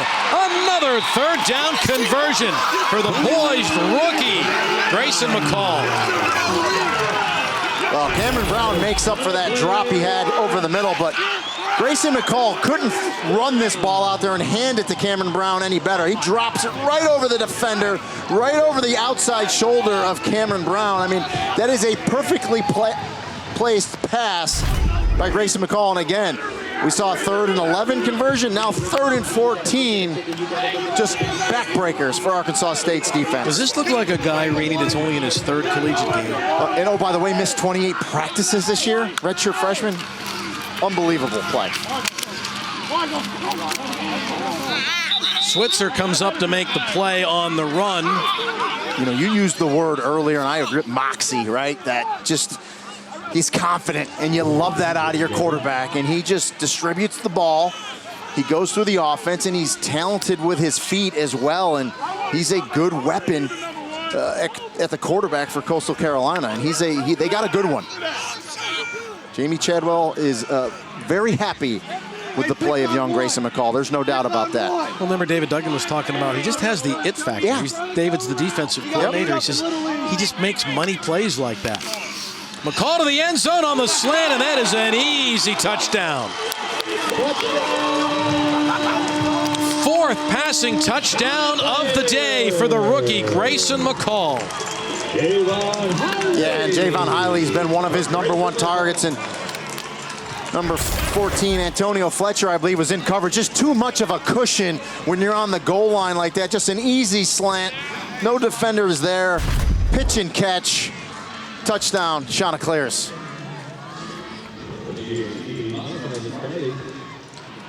You know, Arkansas State defensively had 2 golden opportunities to get off the field there, and they just couldn't do it, and both times Grayson McCall made plays.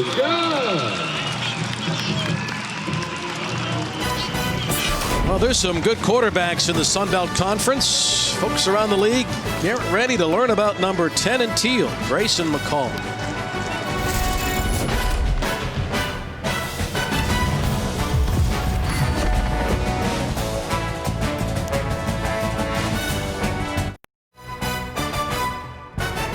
ESPN College Football is presented by Sling TV, the smart choice for live TV.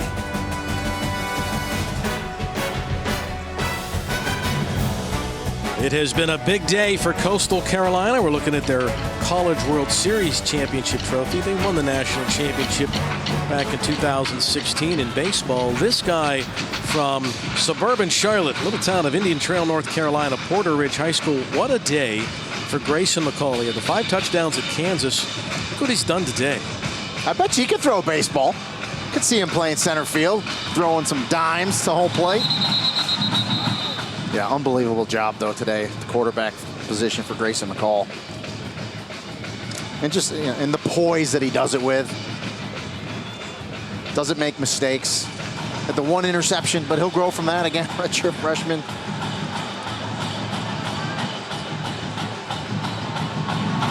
Here's Biscardi's kickoff. This should be returnable from the goal line. Rashad Paul. And with those long strides, he gets to the 25-yard line. Back to baseball now. You know, back in 2016, so 4 years ago, Coastal Carolina won it all in Omaha. Remember Game 3? Chanticleers against Power, Arizona. They win the game 4-3. Becoming the first team since Minnesota way back in 1956 to win a College World Series in their first appearance. The baseball facility here is immaculate. Phenomenal. Walk by it, come into the stadium. It's great. Great facilities here. It looks like a, you know what it looks like to me when we walk by it? It looks like a Major League spring training stadium. Great weather here in Myrtle Beach, so good place to play baseball. Let's go down to Taylor Davis to the teal-covered field. Well, guys, I think a unique aspect of this one to keep in mind is that Arkansas State has not played a game since September 12th. Each of their last two 2 past games were postponed due to COVID-19 issues, and they told me that stopping that momentum after a big win over Kansas State has been incredibly challenging for them. We may be seeing some residual impacts from that today. You know, it's interesting, and Coach Anderson tested positive and had COVID-19. In fact, he told us that for like 8 to 10 days, it was really hard. He had fever and fatigue and said it was a lot tougher than he thought. But I would agree. There's definitely a residual effect with them being off so long. And the other thing is Coastal Carolina just playing lights out today. It's like the perfect storm against Arkansas State today. Jeffrey Gunter gets the sack, the junior linebacker from Durham.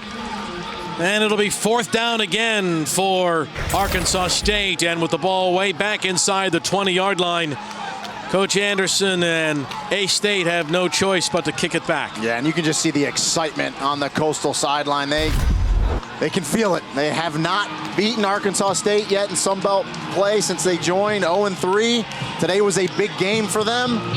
And thus far, they have showed up well.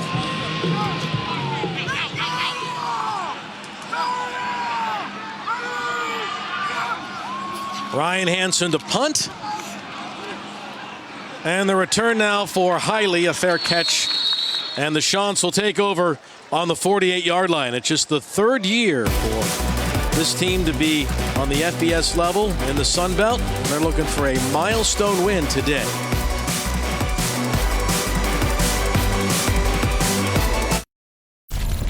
Kevin Connors in studio. Pitt and Team Bill on the ACC Network.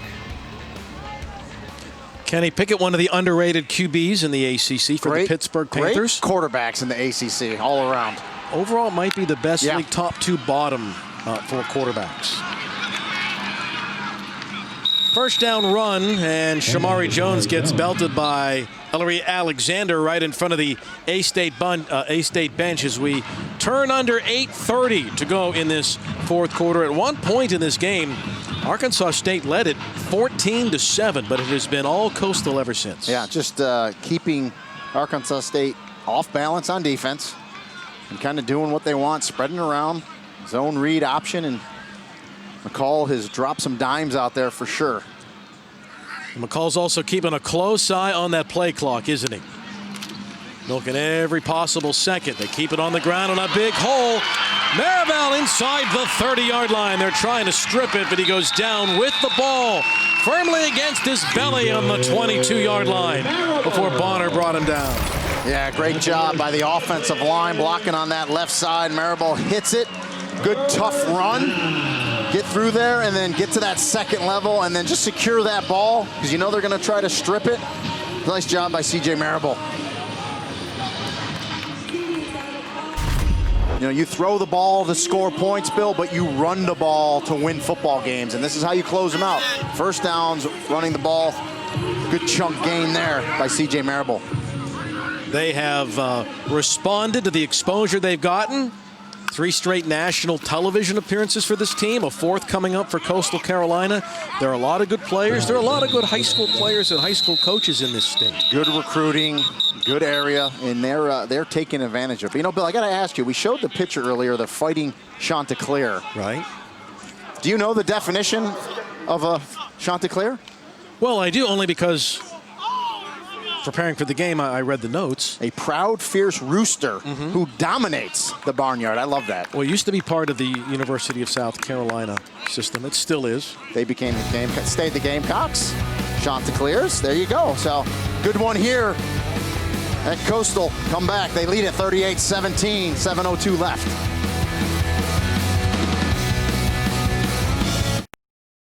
Mountain West, MAC, and Pac-12 have announced their plans to return to play.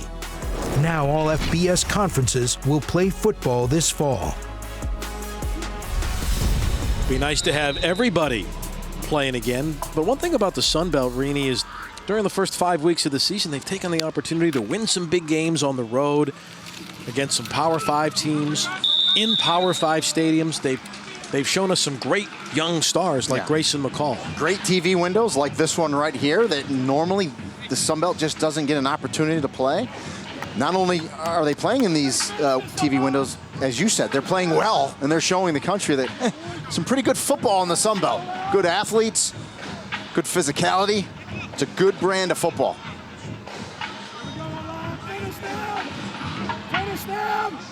McCall has thrown for 4 touchdowns today. 3rd and 2 now for the freshman QB. He hands it off, and this will be another Chanticleer touchdown. Shamari Jones from Pensacola.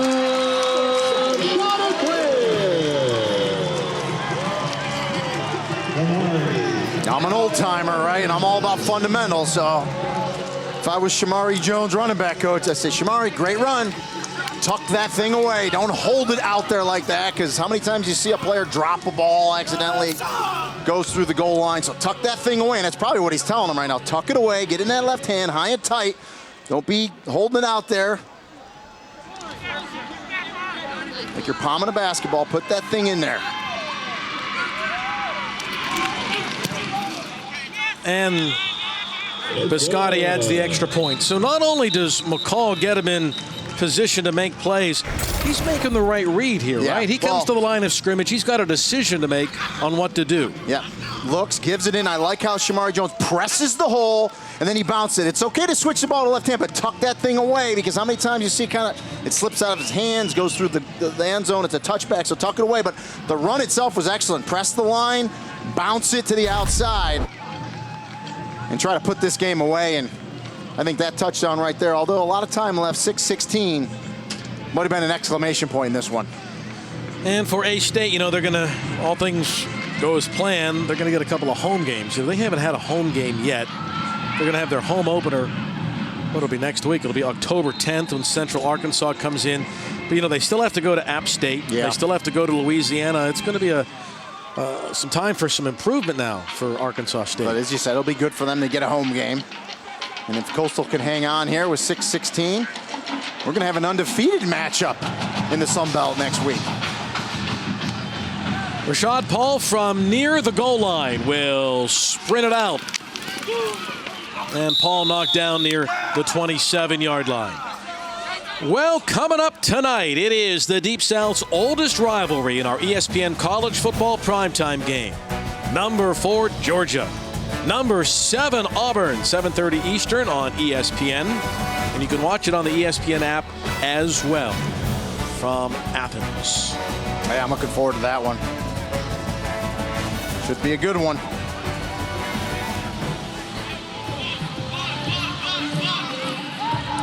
I'm curious how Bo Nix plays in that one as well. You know, I know there's a lot of quarterback talk for Georgia, but first down throw for Hatcher, deep ball, and he underthrows the intended receiver, Paul, the former Aggie, who tried to come back for it. And it'll be second down. Paul actually pulled down the defender. You know, if it was the other way around, you would have saw a flag for defensive pass interference, but since it was the offensive player, they let him get away with it. But he clearly pulls down the defensive back there, Miles Baker.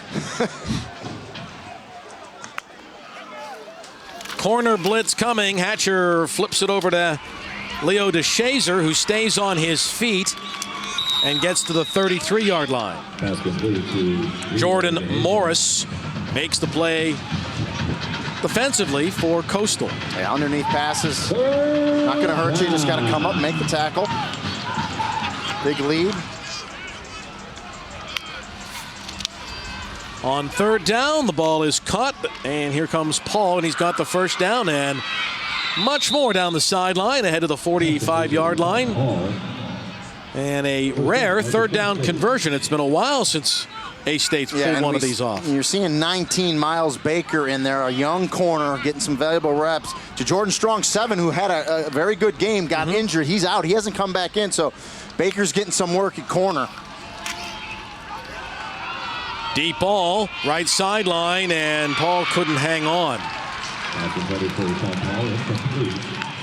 Lane Hatcher threw it pretty well, but it goes right through Paul's hands. The coverage by K.J. Johnson. Well, Taylor was down there. He might have saw Taylor and was kind of aiming for her because she had to get out of the way again. She was open again. It's that 5 or 7 yard line area where she is. She's fleet of foot, though, to get out of the way. Good eyes. Love it. Second down for Hatcher. He's hit as he's thrown, but his man is wide open. That's bowling down the sideline, and he will waltz in for the touchdown from 44 yards away. Well, easy to say that was a coverage miss. Talked about some new guys being in there. Obviously miscommunication there. And you see Baker goes inside, the safety goes inside. You see the safety pointing at Baker saying, "What are you doing?" So I'm gonna guess Miles Baker was probably supposed to stay outside on bowling. He doesn't, and it's just an easy pass. And listen, an easy score. You don't want to give up a score like that. Too easy. Bowling's second touchdown reception today, one from Bonner. And now that one from Hatcher. The extra point is blocked.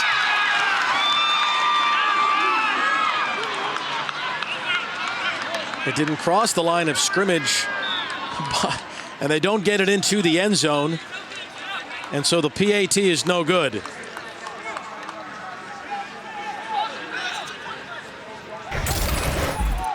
And the reason why he can run that, it's blocked. The ball stays behind the line of scrimmage. I don't think I've ever seen that. He actually backed up to kick it. It goes a bad snap. Right to Reed Tyler, the tight end, and he almost gets it in for 2. So lots to work on for Arkansas State. Yeah. Lots to work on. And listen, for Coastal as well, you know, Jamie Chadwell, I know they got a lot of subs in there on defense, but that was a breakdown that you don't want to see. An easy touchdown pass and catch for Arkansas State. And so both teams will have a bunch to work on.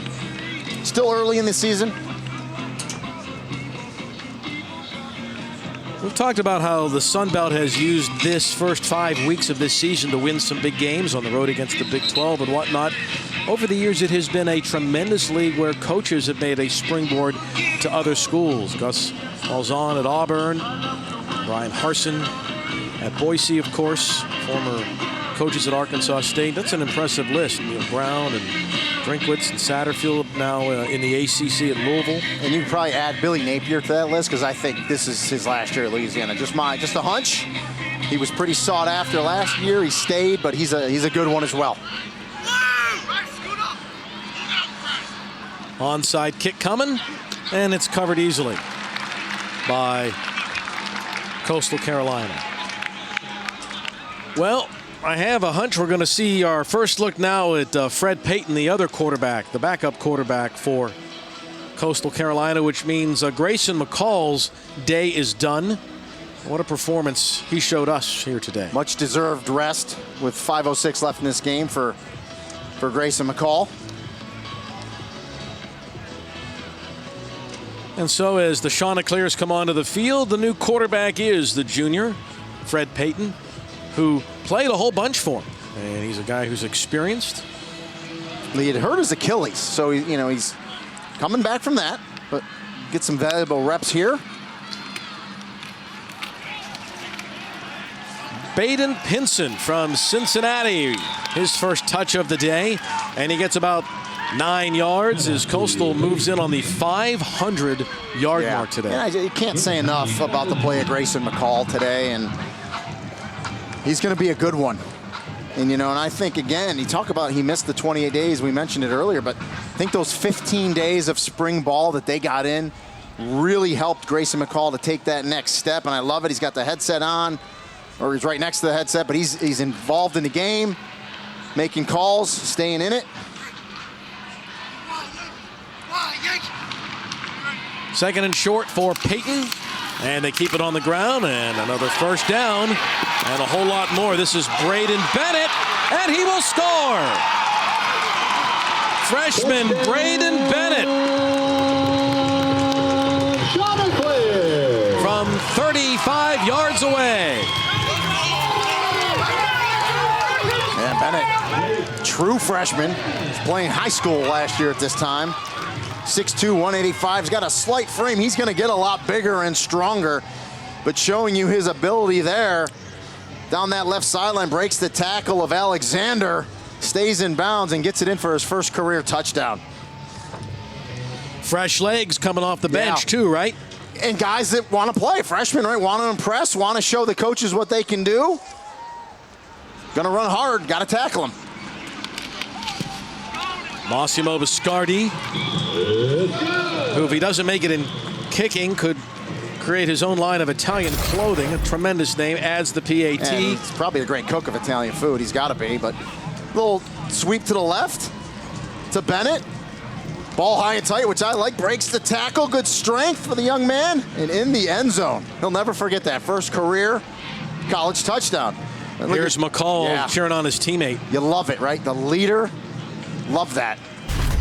This team has fun, and you can see it out there. And if I told you this morning, Bill, that Coastal was going to score 52, you'd say I was crazy. Probably, yeah. Let's get Taylor's take on it. Taylor. You mentioned this team having fun, and honestly, this week in preparation for this game, I had the opportunity to speak with several Coastal players, and I just got this overall sense of confidence. Obviously, adding in Grayson McCall, this team feels like they have all the pieces, and here on the sideline today, I saw it firsthand, guys. It's been a lot of dancing, a lot of smiles. If I'm in the Sun Belt, I'm keeping my eyes on Coastal. Well, they've got themselves a quarterback, that is for sure. 52-23, Coastal has the lead here. Let's get a studio update. Once again, here is Kevin Connors. And Bill, 3 terrific games coming up, bottom of the hour. Sam Howell trying to get North Carolina to a second straight 2-0 start. Boston College standing in their way. That game about to kick off over on ABC. Chuba Hubbard went over the century mark last week against West Virginia. 16th 100-yard game of his career. Oak State, Kansas. Next over on ESPN, and Memphis and David Bailey. Or BC, rather, that's David Bailey right there. They'll take on North Carolina over on ABC. Memphis, SMU coming up next here on ESPN2. Final few minutes, Arkansas State with the ball back. You know, we talked about the layoff that Arkansas State had. North Carolina's had a layoff, too. I'm curious to see how Mac Brown's team plays tonight. So Sam Howell, we know how good of a quarterback he was. Grayson McCall played against him in high school. He was in the same conference, so pretty good quarterbacks right there. Lincoln Perry with the catch. Under 4 minutes to go. Yeah, we'll see. That's a fascinating point. How will they come, North Carolina, come out of that long layoff? Because they looked so good early, but it's on the road. It's at BC. Coach Hafler's got a team that it's re-energized, particularly on the defensive side of the ball with a first-year coach. That's a bullet, and it's deflected and ruled incomplete through the hands of Javen Hawes.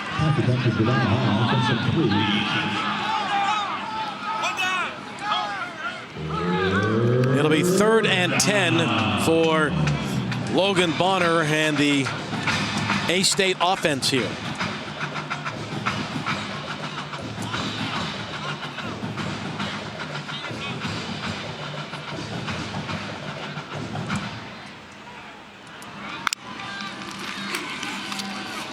That ball, I'm not sure who was the intended receiver initially. Was it DeShazer, who kind of ran back for it? He had three slant patterns there. Yeah. You just throw it and get to one of them, but it didn't. So 4th down with 3:21 to play. I think Ogbor was likely the intended receiver there. 4th down and 10 now for Arkansas State.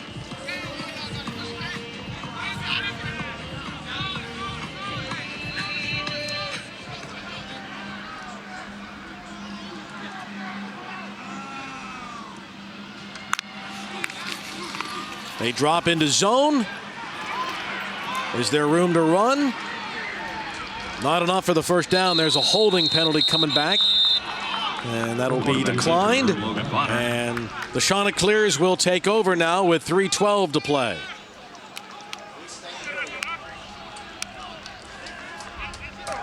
Holding, offense number 79. So the Chanticleers will take over. Looking at a 52-23 lead with 3:12 to go. And speaking of vision, how about the vision of Joe Moglia, the former TD Ameritrade CEO who left to return to his passion of coaching football here. This was his idea, right, Rini? He coached here from 2012 to 2016, and then again in 2018. He was a 4-time Big South Coach of the Year, and he shepherded the school from FCS to FBS.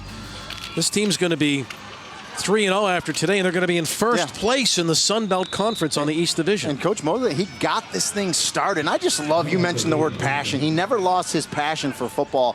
An unbelievable executive, as you said, for all those years. And he comes back into football, and there's a lot of doubters that said, this guy hasn't coached in 30 years. He comes back, he builds this program. So it's an incredible story. And Jamie Chadwell was his offensive coordinator. Has now took over as head coach and doing a tremendous job. Bryce Carpenter in the game now at quarterback. Bryce is from Venice High School in beautiful Sarasota, Florida. You know, Bill, when we talked about, and Taylor talked about in her report about this team having fun, I think, they beat Kansas 2 years in a row. This year they went there and absolutely dismantled them. And I think they realize they have a good team. They have something special here, right? And the seniors on this team were the ones that transitioned from FCS to FBS. And they know we can do something special. And Coach Chadwell told us what was his goals.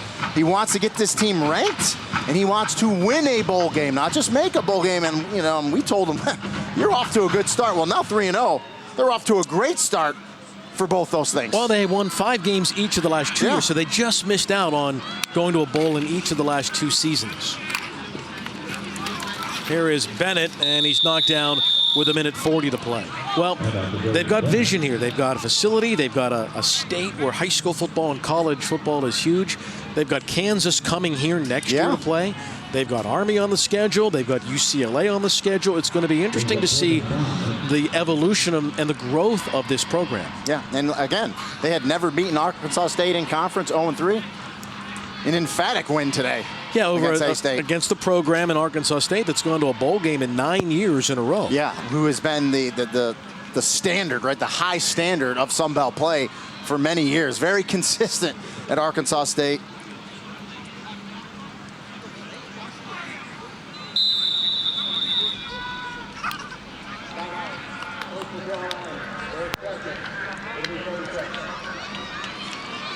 Well, we talked about the wins that teams in the Sun Belt have had. They've had some postponements and some cancellations as well. Look at the number of games that were scheduled to be played that were canceled this year. You got to have patience. It affects everyone. It affects us as announcers. I was supposed to be in South Alabama today. I'm here in Myrtle Beach instead. I mean, you got to be flexible. You got to have patience. And it's tough. These coaches are really earning their pay this season. I talk about roster management, getting guys in because you never know when you're going to need them.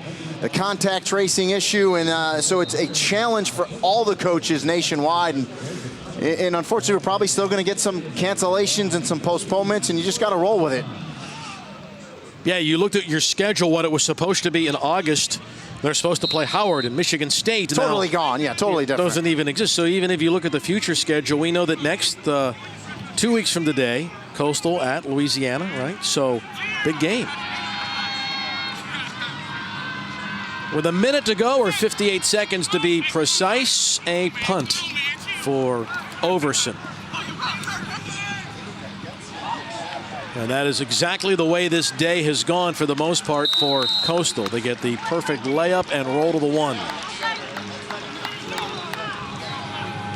They actually play Louisiana next week. The schedule shows it in 2 weeks. They moved it up because they had some cancellations, so you got 2 undefeated Sun Belt teams going at it next week.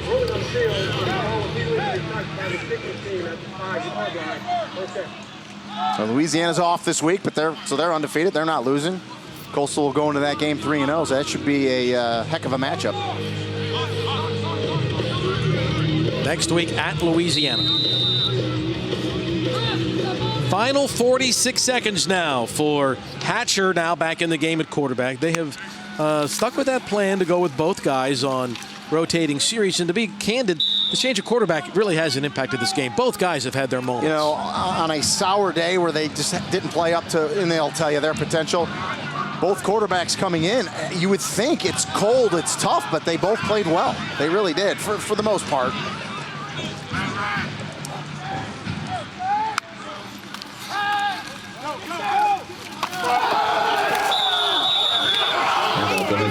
Perry gets a couple on what may be the final play of the game.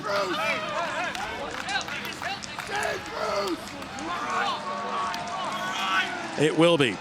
A big win at home for Coastal Carolina and Jamie Shadwell.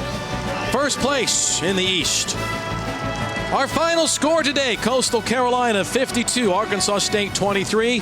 Coming up next, college football continues, Memphis and SMU. For Rini Ngolia and Taylor Davis, this is Bill Roth. Now let's send you out to Dallas.